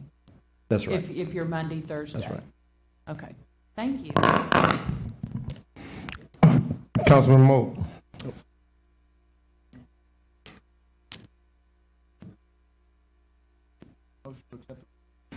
Well, I do want to say this, Adam. I do think it's important that there be significant outreach to the community to explain the changes that are coming.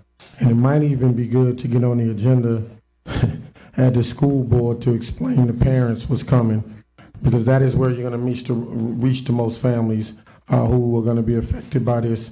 So to talk about it here, talk about it there, and have some community meetings. I just know our offices are going to be bombarded with questions when the service changes, and people are not going to know. So I just want to offer that. Okay, thank you. All right.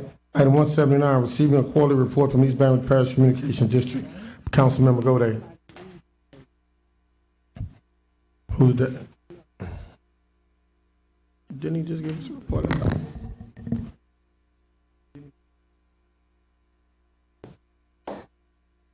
Good afternoon. Merry Christmas. Jim Verlander, the Director for the East Baton Rouge Parish Communication District. Just want to give you all the quarterly update for the Communication District. So far, we've been moving right along with the implementation of our new 911 platform through NGA.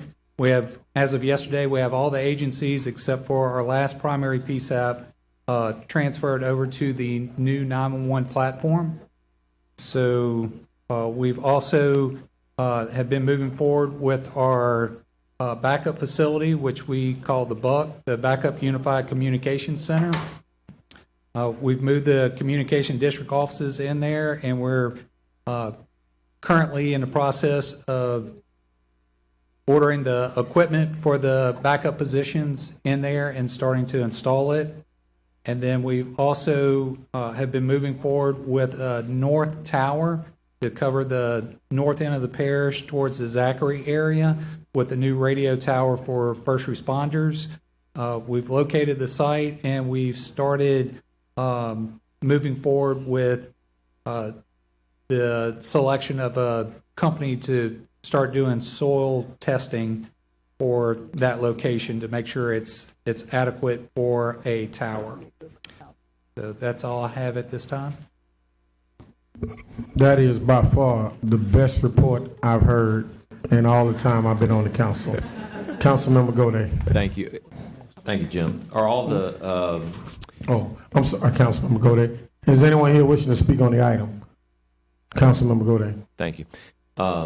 Previously, y'all were working with some of the cell phone providers to make sure that the new fee was tacked on. Have all those kinks been worked out? The last time that I looked, we were probably in the 70-something percentile of those that are in compliance. The carriers? Yes, the carriers. There are some that we've reached out to a couple of times, and they're telling us that they're working on it. And a lot of times we're dealing with a third party that the carrier submits to, and then that third party then provides it to us. And a lot of times the carriers themselves don't really want to be contacted by communication districts, so it gets a little problematic. But we've been reaching out to them, and it seems like everybody's working with us. Y'all are realizing some of those revenues from the fee? We have, yes. Is that on a monthly, ongoing basis? Some of them are monthly, some of them are quarterly, some of them are annually. So of course, the monthly ones, we have definitely started seeing those. Some of the quarterly ones, we've also started realizing. The annual ones we won't probably see until next year. Understood. And then that north tower, was that paid for with local fees, or were you able to obtain a grant? That is, the communication district is funding some of the processes currently. We are interested in any additional funds that can be gathered to help move that tower project along. Okay, so y'all are funding right now some of the location, the feasibility of it. Okay, not Correct. the actual tower yet. Not yet. Yes. Okay, thank you for that. Appreciate it. Sure. Thank you, sir. Councilman, we're going to take the last two items on page 33. Emergency item, authorizing mayor president to execute contract with LA Waste and Consulting Incorporated for large container services at collection facilities and by Environmental Services Director. Reason for emergency to expedite the execution of the contract and opening of the collection facilities. In accordance with ordinance 16442, this item must be declared an emergency by 2/3 vote of the Metropolitan Council. Is there a motion to declare the item So moved by Councilman Magode, seconded by the chair. Are there any objections? Is there anyone here wishing to speak on the item? Is there a motion to approve the item? So moved by Councilman Magode, seconded by Councilmember Hudson. Item 181 has been approved. Item 182, authorizing the mayor president to execute an agreement and amendment between the city of Baton Rouge, parish of East Baton Rouge, on behalf of the Office of Community Development and Living Solutions Construction for work to be performed at 2467 Edgewood Drive, Louisiana, amending the amount from $42,406.76 to a total sum not to exceed $70,122.01, and authorizing the execution of all documents in connection therewith by mayor's office. Reason for emergency: the resident client's floor is subject to cave-in due to substandard floor joist and other factors. OCD needs approval to immediately engage the contractor to perform the work to address the livability of this house. Is there anyone here, in accordance with 16442, this item must be declared an emergency by 2/3 vote of the Metropolitan Council. Is there a motion to declare the item? So moved by Councilmember Moak, seconded by the chair. Any objections? Is there anyone here wishing to speak on the item? Is there a motion to approve the item? So moved by Councilmember Moak, seconded by Councilmember Hurst. Any objections? Item 182 has been approved. Council members, if you would, return now back to item 102. There's been a request to defer this item to January 31st, authorizing the mayor president to execute a CA with Department of Transportation and Development for subsidies and intercity rail service between Baton Rouge and New Orleans by Transportation and Drainage Director. Again, there has been a request to defer this item. Is there anyone here wishing to speak on the item? We now go to council members. Is there a motion to defer? Go ahead. Council members, real quickly, y'all should have received 9 email comments for this item, 6 in support, 3 in opposition. Which one? Motion to defer by Council Member Moak, seconded by Council Member Adams. Are there any objections? Item has been deferred. Item 103, amending the Code of Ordinance in the City of Baton Rouge, Parish of East Baton Rouge, Title 5, so as to create 5 prevention bureaus for St. George, Central, East Side, District 6, District 1, 5 protection districts, and providing for other related matters such as properly placing the code of establishment another 5 protection districts which were previously omitted by Councilmember Moak, Hudson, and Hurst. Is anyone here wishing to speak on item 103? Come on, Reverend.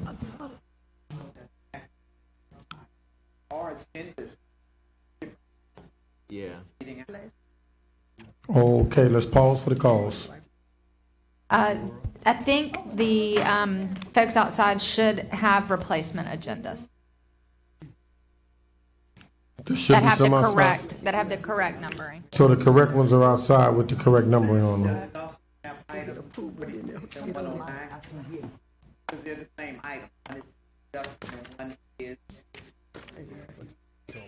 That was the change that was made on the agenda. For those who don't know, Reverend Anderson is a 13th council member. For those who don't know. All right. Motion approved. Motion to approve by Councilmember Moak, seconded by Councilmember Hurst. Any objections? We go now to item 104. Providing for the release of the state fire marshal and other state entities from the responsibility or liability for those inspections performed by Central Fire Prevention Bureau, the District 6 Fire Prevention Bureau, the East Side Fire Prevention Bureau, the St. George Fire Prevention Bureau, the District 1 Fire Prevention Bureau, and the Baton Rouge Fire Prevention Bureau for the consequences thereof for a specified time period for designated bureaus. Councilmember Aaron Moak, Hudson, and Hurst. Is there anyone here wishing to speak on item 104? Council members, so moved by Councilmember Hurst, seconded by Councilmember Moak. Any objections? We go now to 105. Granting a tax abatement transfer at 2136 Lobdell Boulevard, estimated $381,655 per year from Gibraltar Management Company, LLC, to Ardendale Oaks Apartments by Planning Director. Is anyone here wishing to speak on the item? Council members. Council members, you should have received 1 email comment in opposition to item 105. Councilmember Dunn, what's your pleasure? Motion to approve, seconded by Councilmember Coleman. Any objections? We move now to item 106, amending the 2023 current expense and capital budget so as to adjust estimated revenues and appropriations to authorize the Director of Finance to make certain interdepartmental interfund transfers in accordance with the State Budget Act and the Plan of Government. Is anyone here wishing to speak on the item? We now go to council members. Is there a motion to approve? So moved by Councilmember Moak, seconded by Councilmember Coleman. Any objections? We go now to item 107, rescinding and directing the clerk of court to council notice in the Tenant Court on July 5th, the matter of the city of Baton Rouge in the state of Mary Thompson's Zukowski, 10555 Barber Street. Reason for rescission: property is being sold and remodeled by Councilmember Dunn Jr. Anyone here wishing to speak on the item? Motion by Councilmember Dunn Jr., seconded by Councilmember Coleman. Any objections? We go now to item 108. Authorize the Mayor President to execute an interagency agreement with Louisiana Department of Public Safety and Corrections, Dixon Correctional Institute, fiscal year 23 through 26, contract amount not to exceed $6,858.71 per month for a total of $82,304.52 by development directors. Anyone here wishing to speak on item 108? We now go to council members. Motion by Councilmember Hurst, seconded by Reverend Anderson, 108. I apologize. That actually was the item that was in there twice. And my concern was when it was in there, it was showing as a public meeting hearing for January 10th. And so that is my question. Has it in fact been introduced previously? Yes, the item was previously introduced at the last meeting. Okay, that's what I was asking. Yes, ma'am. Thank you. Council member. Is there a motion to approve? There was a motion to approve by Councilmember Hurst, second by Councilmember Knoll. We now go to item 109. Authorizing the Mayor President to execute an amendment with the City of Baton Rouge, Parish of East Baton Rouge, and Mid-City Redevelopment Alliance for Resident Leadership Academy, Louisiana, to increase the contract from $205,000 not to exceed $317,857. Is anyone here wishing to speak on item 109? We now go to council members. Is there a motion to approve? So moved by Councilmember Hurst, seconded by the chair. Any objections? We go now to 110. Authorizing the Mayor President to execute an amendment between the City of Baton Rouge, Parish of East Baton Rouge, and the YWCA to increase the contract by $235,503.08 by the Mayor's office. Is there anyone here wishing to speak on the item? We now go to council members. Is there a motion to approve? So moved by Councilmember Dunn, seconded by Councilmember Hurst. Any objections? We now go to item 111, which will be deleted. Authorizing the Mayor President to execute an amendment between the City of Baton Rouge, Parish of East Baton Rouge, and Urban Restoration Enhancement Corporation to increase contract by $180,000 by the Mayor's office. Again, there's a request to delete this item. Is anyone here wishing to speak on the item? We now go to council members. Motion to delete by Councilmember Hurst, seconded by Councilmember Gode. Any objections? Item 111 has been deleted.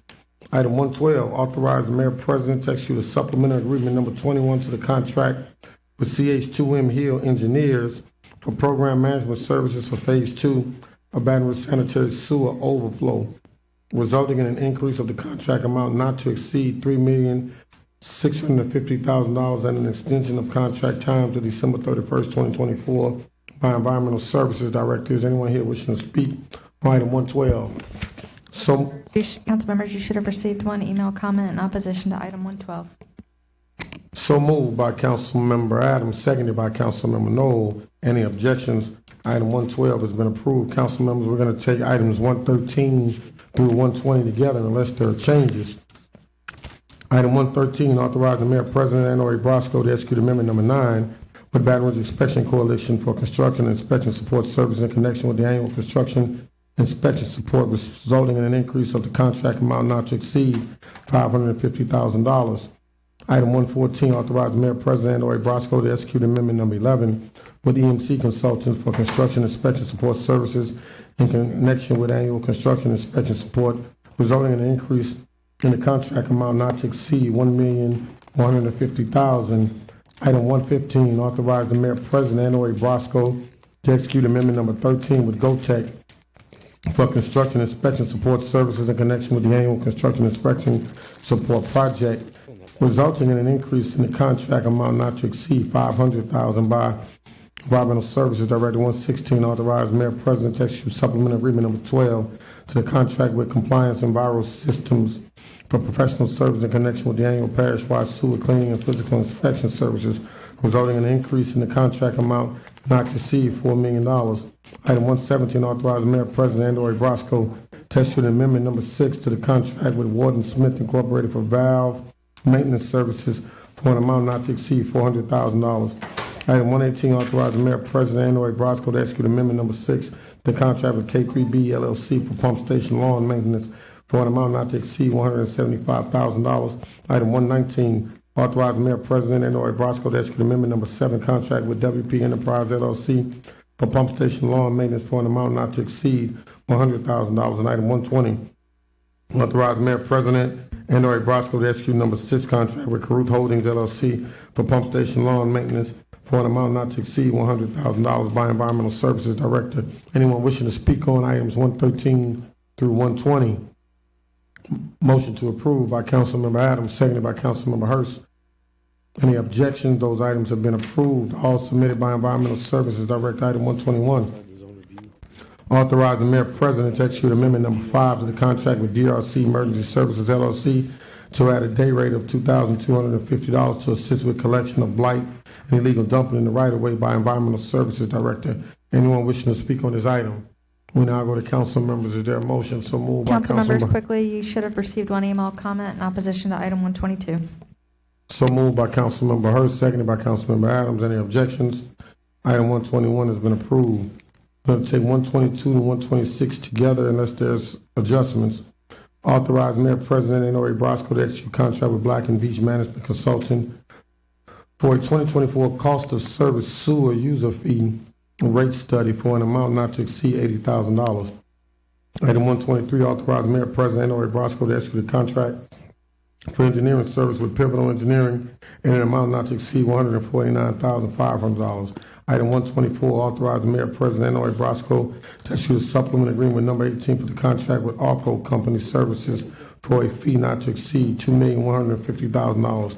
Item 125, authorize the Mayor President N.O.A. Brosco to approve a submittal of the Louisiana Municipal Water Pollution Prevention Environmental Audit for the South Treatment Plant by Environmental Service Director. Item 126, authorize the Mayor President N.O.A. Brosco to approve the submittal of the Louisiana Municipal Water Pollution Prevention Environmental Audit for the North Treatment Plant by Environmental Services Director. Anyone here wishing to speak on items 122 through 126? Councilmember Adams. Mr. Smith, Adam. Item number 122, the sewer user fee study. Can you explain to me what's happening with that study? Yeah, so as part of our sewer user fee, we have to, the ordinance requires that we do this study to make sure that, and I'm actually reading from our finance folks, that it's the fees are appropriate for the services that we are providing. And so it's not a requirement of the ordinance, okay, but it is something that's highly recommended by our financial staff to make sure that we are charging fees appropriately.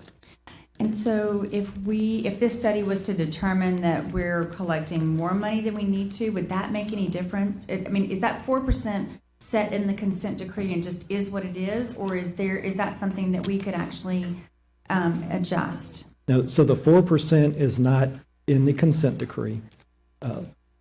And I will tell you that I have asked them to look into when can we reduce it, increase it by less than 4% going forward.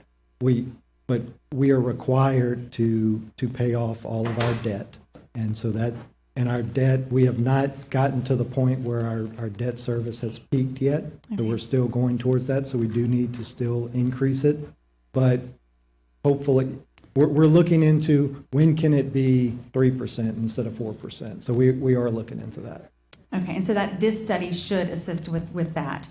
The cost on this study, the last time we did it, is this similar in cost? Is it more?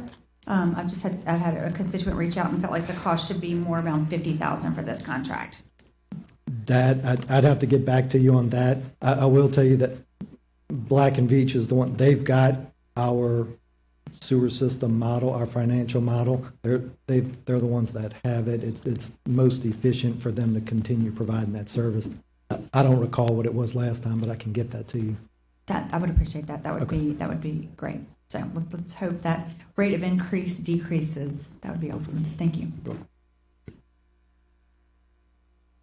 Motion to approve items 122 through 126. We already did? Yeah. So moved by Councilmember Adams, seconded by Councilmember Moak. Any objections? We now go to item 127. Authorize the mayor president to execute an entity state agreement with the state of Louisiana Department of Transportation and Development in connection with the River Road multi-use corridor, an estimated cost of $200,000 by Transportation and Drainage Director. Anyone here wish to speak on item 127? Council members, is there a motion to approve item 127? So moved by Councilmember Gode, seconded by Councilmember Knoll. Any objections? We go now to item 128. Authorize the mayor president to execute an entity state agreement with Louisiana Department of Transportation Development in connection with the state project Hooper Road, Blackwater Road to Jura Road. The parish will be responsible for all costs in excess of $12,265,000 by Transportation and Drainage Director. Is there anyone here wishing to speak on item 128? We now go to council members. So moved by Councilmember Moak, seconded by Councilmember Gode. Any objections? We go down to item 129. Provide to the Louisiana Department of Transportation Development, the City of Baton Rouge, and the Parish of East Baton Rouge, proposed federal off-system highway bridge program for the 2023 through 25 year by Transportation and Drainage Director. Anyone here wishing to speak on item 129? Council members, what is your pleasure? So moved by Councilmember Gode, seconded by Councilmember Moak. Any objections? Go to 130. Authorizing the mayor president to execute a supplement agreement number 1 to the contract with Stantec and Coating, South Boulevard to West Chime Street, an additional amount of $25,000. Anyone wishing to speak on the item? We go to item, council members. Motion by the chair, seconded by Councilmember Adams. Any objections? We go to 131. Authorizing the mayor president to execute a contract with professional services with Ford and Tablata for the Dawson Creek detention drainage by Transportation Director in an amount not to exceed $833,091.70. Anyone wishing to speak on the item? Council members, so moved by Councilmember Adams, seconded by the chair. Are there any objections? We go to item 132. Authorizing the mayor president to execute a supplement agreement number 3 to the entity state agreement with the Department of Transportation Development and the Capital Region Planning Commission in connection with LA 30 and Brightside to I-10 Ascension, East Baton Rouge, and Iberville parishes by Transportation and Drainage Directors. Anyone here wishing to speak on the item? We now go to council members. So moved by Councilmember Gode, seconded by the chair. Any objections? We now go to item 133. Authorize the mayor president to execute amendment number 1 in the agreement for photo enforcement service of American Traffic Solutions doing business as Vera Mobility by Transportation and Drainage Director. Is there anyone here wishing to speak on item 133? We now go to council. So moved by Councilmember Rocker, seconded by Councilmember Gode. Any objections? We go now to item 134. Authorize the mayor president to execute a full signals maintenance agreement for the fiscal year ending June 30 of 2024 by Transportation and Drainage Director. Anyone wishing to speak on the item? We now go to council members. Is there a motion to approve by Councilmember Coleman, second by Councilmember Hurst? Any objections? We go to item 135. Authorize the mayor president to execute a supplemental agreement to Articles of Agreement, Utility Relocation Agreement, and Bingo Pipeline Company, LLC, for service associated with EBR Capacity Project, Ben-Hur Realignment, Nicholson Intersection, $68,495.66 by Transportation and Drainage Director. Anyone wishing to speak on the item? We go down to council members. So moved by Councilmember Gode, seconded by the chair. Any objection? We go to 136. Authorizing the mayor president to execute a contract between the City of Baton Rouge, Parish of East Baton Rouge, and Impact Nurse Consultant, LLC, in the amount of $300,000 by the Mayor's Office of Community Development. Is there anyone here wishing to speak on the item? We now go to council members. Councilmember Anderson. I'm sorry, I like being the boss. Please don't keep demoting me. My question is this a grant for $300,000? Good morning. Put the council meeting on hold. We got reboots.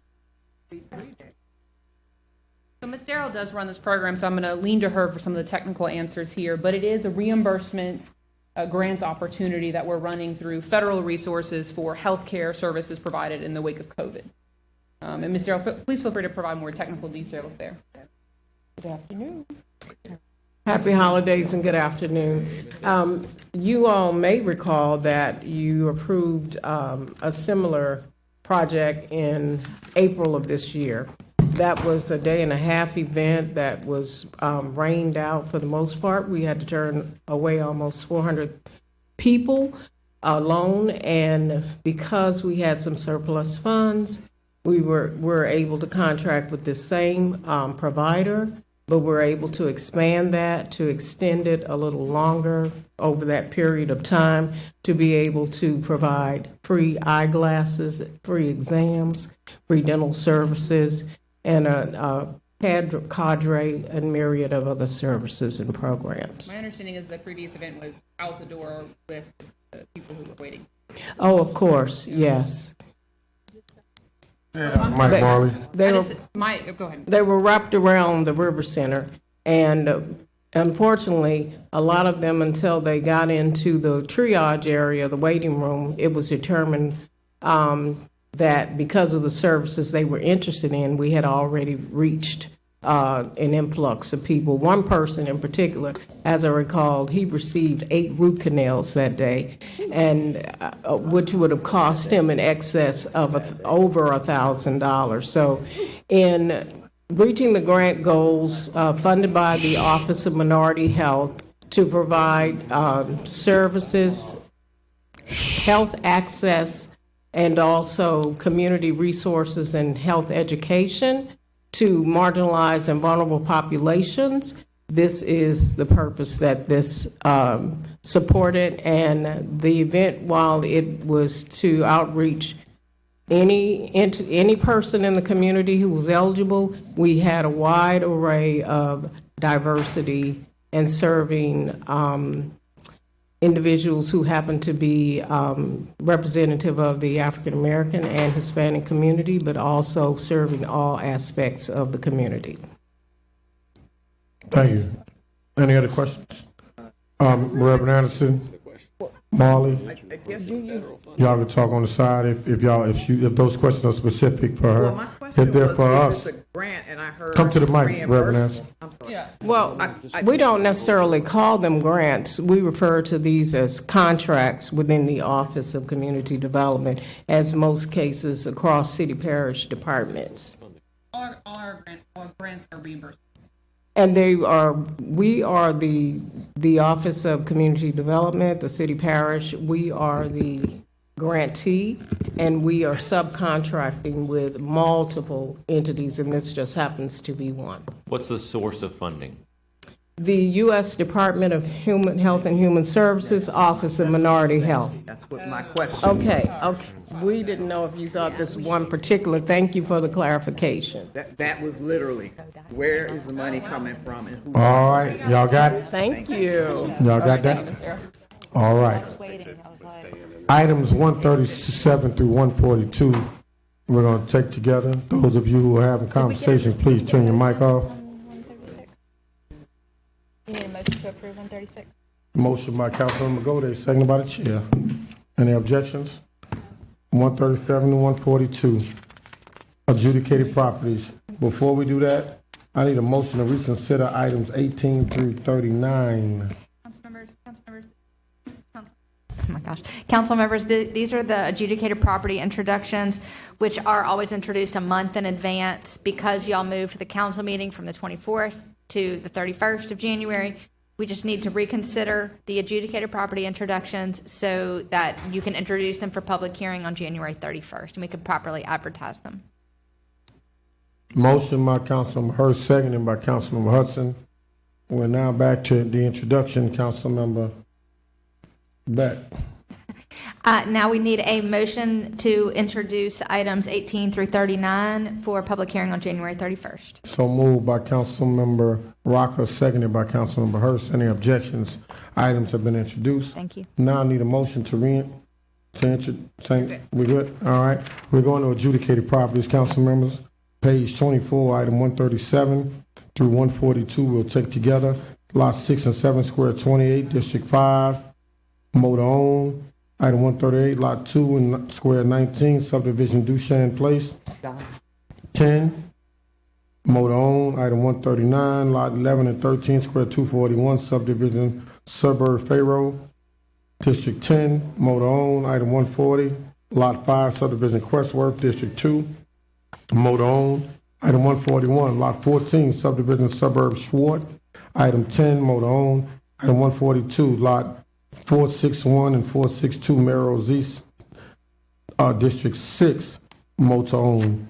Anyone wishing to speak on the items? Is there a motion to approve? So moved by Councilmember Coleman, seconded by the chair. Any objections? Items 137 to 142 have been approved. We have administrative matters. Administrative matters, introduction, receiving the 2023 Economic Development Report, East Baton Rouge Parish by the Baton Rouge Area Chamber, introduced for public hearing meeting on January 10th. The reason the item is being requested as an administrative matter to allow the report to be heard on January 10th. Motion to waive the rules to allow the items to be introduced. Is there a motion to waive the rules? So moved by Councilmember Gode, seconded by the chair. Is there anyone wishing to speak on the motion to waive the rules? Any objection to the motion to waive the rules? Now we need a motion to introduce the items. So moved by Councilmember Hurst, seconded by Councilmember Adams. Those items have been introduced. Item B, a report from the Mayor, President Sharon Weston Brew, Chief Murphy Paul, and Safe, Hopeful, and Healthy BR on their collective efforts to reduce and prevent violence in the city of Baton Rouge. The report should include the community-based public safety outcomes for Safe, Hopeful, and Healthy BR and the progress on the roadmap planning by Councilmember Dunn Jr. The reader of this item is being requested as an administrative emergency item to allow the report to be given at the first part of the year. Need a motion to waive the rules.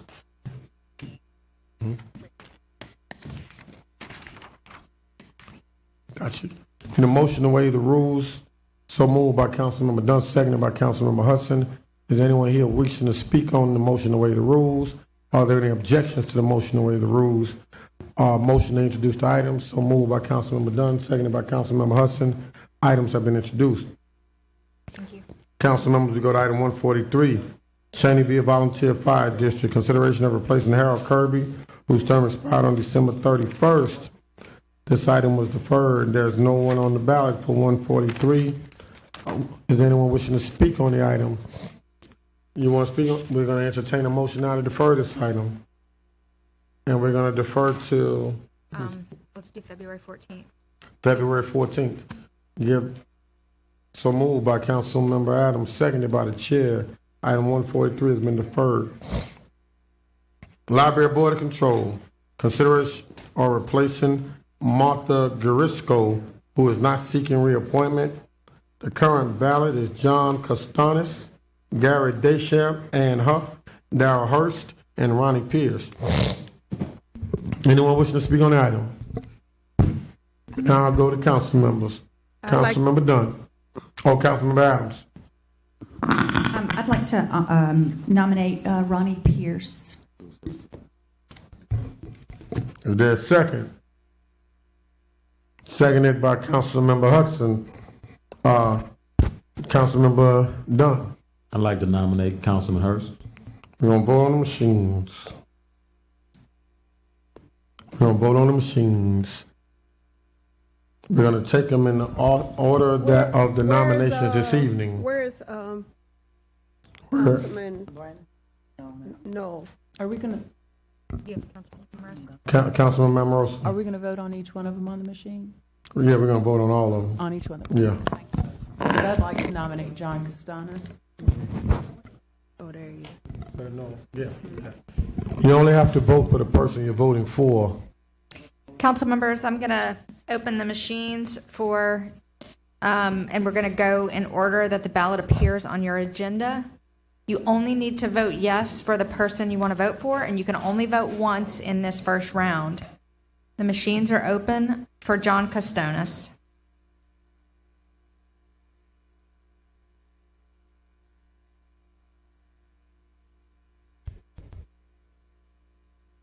Two votes. Machines are next going to be open for Garrett Deschamps. Machines are open.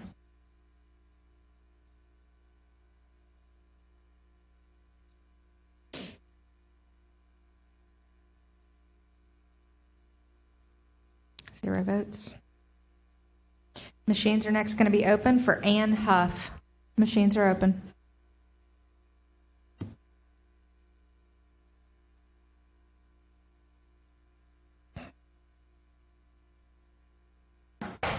Zero votes. Machines are next going to be open for Daryl Hurst. Machines are open.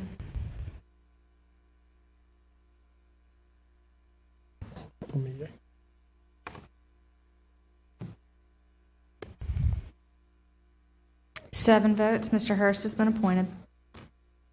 Read, Mr. Hurst. 145, Library Board of Control, consideration of replacing Jason Jacob, who is not seeking reappointment. Current ballot, John Costonis, Gary Deschamps, Ann Huff, and Ronnie Pierce. Anyone here wishing to speak on the item? Councilmember Hurst. I'd like to move that we appoint Ronnie Pierce. Appoint Ronnie Pierce. Is there a second? Are there any objections? Ronnie Pierce has been appointed. Items 146 to 148, we're going to take together. St. George Fire Protection District Board of Commissioners, consideration of reappointing or replacing David Carnes. This appointment is a 2-year term. David Carnes has requested reappointment. Item 147, St. George. Got it. 148, we're doing together 146 and 148. St. George Protection District Board of Commissioners, consideration of reappointing and replacing John Succi. The appointment is 2-year. Is anyone here wishing to speak on items 146 and 148? You want to speak? State your name and address for the record, please. Yes, sir. Jason Turner with St. George Professional Firefighters. Just asking if y'all will look at Mr. Morgan, Mr. Newman, and keeping Mr. Carnes on board. Thank you. If you got any questions. Give us those instructions one more time. I missed it. Just asking y'all to support Mr. Morgan, Mr. Newman, and Mr. Carnes on the. Okay. We'll take them one at a time. Item 140. Go ahead, Councilman Hudson. Come on down, Chief. Once again, Dustin Yates, St. George Fire. We would certainly like to request the reappointment of our two board members seeking reappointment, Mr. David Carnes and Mr. Johnny Succi. Mr. Succi is the chairman of our board, been a long-time board member. He has served us extremely well and served the community very well. Mr. Carnes as well. As far as the third open seat, we obviously don't have a dog in that hunt, so we would appreciate the reappointment of our two board members seeking reappointment. Thank you. All right. We'll take them one by one. Obviously, the two gentlemen who just spoke want Carnes. Item 147, consideration of replacing Christopher Corzo. His appointment is a 2-year term. The names are Carnes, Morgan, Newman, Rainey, and Succi. Councilmember Adams. Item number 146, I'd like to move that we reappoint David Carnes. He is a District 11 resident, very active, does a great job in the St. George Fire District Board, and also extremely active in the Westminster Pine Park subdivision, and a great representative and community volunteer all the way around. Thank you, David. Everyone wants Mr. Carnes. Is there any objections? There's a second by Councilmember Knoll. Any objections? Congratulations, Mr. Carnes. Item 147, consideration of replacing Christopher Corzo. Reappointment. Current ballot, Jim Morgan, John Newman, David Rainey, and Johnny Succi. What's the pleasure? Councilmember Adams. I'd like to move that we appoint Mr. Jim Morgan for the Corzo seat, please. Second by Councilmember Knoll. Any objections? We go now to 140. No, let's do a vote. I'll nominate Mr. Rainey. All right, so Collins is no longer on the ballot. Yeah. I'll second that and make a brief comment. We're going to vote on the machines. If I can just make a Go ahead, brief, because Rowdy's mic was off when he was saying that. I just want to, clarify. Traditionally, the way we've done these appointments for the St. George Fire District, there's 2 from District 9 that are District 9 residents. There's 2 that are District 3 residents, and then 1 that is District 11 resident. And we do that so that the representation amongst the fire district kind of spans the area of the fire district. There's certainly no hard and fast rule that we do that. I think Mr. Morgan is actually a District 9 resident. I'd love to have another District 9 resident on there, but Mr. Rainey is a District 3 resident, and so I'll be supporting him. Correct. Council members, we are going to vote in order that you see the names on the ballot. Only vote once, and you only need to vote yes if you are voting for the applicant. The machines are now open for Jim Morgan.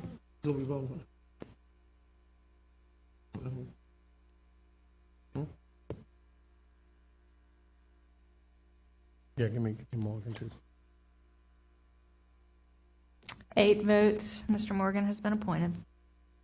We now go to item 148, consideration of reappointing Johnny Succi. The ballot is John Newman, David Rainey, and John Succi. We're going to vote on the machines? Unless y'all. Go ahead. I'll make a motion that we reappoint Mr. Johnny Succi. Motion by Councilmember Hudson, seconded by Councilmember Rocker. Any objections? Mr. Succi has been reappointed. We go now to item 149. There is a motion to delete Volunteer Fire Department Board of Commissioners, Fire District 4. Consideration of reappointing Don Aberdeen. Current ballot, Don Aberdeen. There is a request to delete this item. Anyone wishing to speak on the item? We go down to council members. The fire district has requested that we delete this item so that we can make sure that our records are correct. They don't think this person is up for reappointment. You want motion? Yeah. Motion to delete. Motion to delete by Councilman Moak, seconded by Councilman Gode. Any objections? We're going to take the Volunteer Fire Department Board of Commissioners, number 5, 150 through 52 together. Consideration for reappointing and replacing Asta Lejeune. Consideration of reappointing or replacing William Pedno. That's item 151. And item 152 is consideration of reappointing or replacing David Ropolo for the Fire Department Board of Commissioners, number 5, East Side Fire Department. Anyone here wishing to speak on the item? Is there a motion to reappoint all these gentlemen? So moved by Councilman Hudson, seconded by Councilman Moak. Those gentlemen have been reappointed on items 151 through 152. We're going to take items 153 to 55 together. Volunteer Fire Department, District 3, Brownsfield. Consideration of reappointing or replacing George Dean. Consideration of reappointing or replacing Lewis Kelly. Consideration of reappointing or replacing Donald Weatherspoon. Is anyone here wishing to speak on the items? Is there a motion to reappoint these individuals at the Brownsfield Fire Department? Is there a motion to reappoint? So moved by Councilman Hurst, seconded by Councilman Gode. Those 3 individuals have been reappointed for items 153 through 55. Items 156 through 58. Volunteer Department Fire District number 8, Pride. Consideration of reappointing or replacing Lane Norwood. Consideration of reappointing or replacing N. Pierre Rezan, 57. 158. Consideration of reappointing or replacing Wesley Tucker. Anyone here wishing to speak on the item? Council members. So moved to reappoint all 3 by Councilmember Knowles, seconded by Councilmember Moak. Any objections? All 3 gentlemen have been reappointed. We're going to take 159 through 62 together. 59, Volunteer Fire Department, Alson St. Irma Lee. Consideration of reappointing or replacing Betty Jefferson. Item 160, consideration of reappointing or replacing Elmo Morgan. Item 161, consideration of reappointing or replacing Quisha Reed Jones. Item 162, consideration of reappointing or replacing Edwin Stacia. Is anyone here wishing to speak on the item? Councilmember Banks. I'd like to take 159 through 162 together and appoint Edwin Stacia, Oliver Baptiste III, Bethel Wells, and Elmo Morgan. Second. Any objections? Those gentlemen and women have been appointed. We move now to item 163. Volunteer Fire District Board of Commissioner, Fire District 6, Hooper Road. Consideration of reappointing Sharon Graves. Anyone here wishing to speak? Sharon Graves has requested to be reappointed. We go down to council. So moved by Amorosa to reappoint Sharon Graves, seconded by Councilmember Moak. Any objections? We now go to item 164, Volunteer Fire District Board of Commissioners, Fire District 6, Hooper Road. Consideration of replacing Chris Medine. Anyone here wishing to speak on the item? There's no one on the current ballot. We'll entertain a motion to defer this item until the February meeting. Motion to defer to February 14th.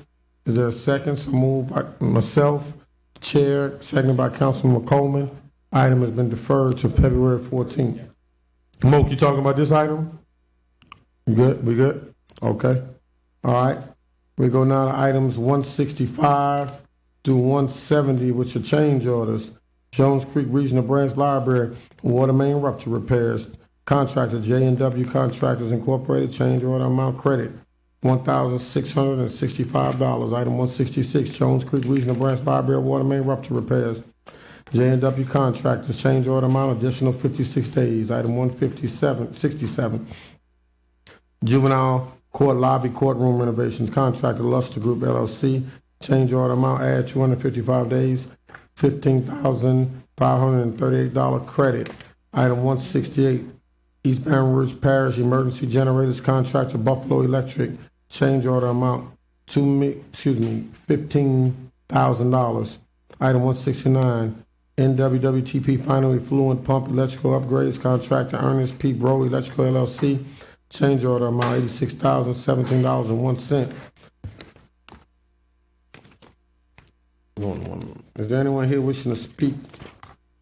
Oh, item 170, North Sherwood Forest Drive improvements. Contractor Command Construction Industries LLC, change order $191,193.09. Is there anyone here wishing to speak on items 165 to 170? Council members, is there a motion to approve? So moved by Councilmember Hurst, seconded by Councilmember Amorosa. Any objections? 165 to 170 has been approved. Final acceptances. We'll take item 171, Jones Creek Regional Branch Library Water Main Rupture Repairs, Contractor J&W Contractors Incorporated, final cost $62,335. Anyone here wishing to speak on the item?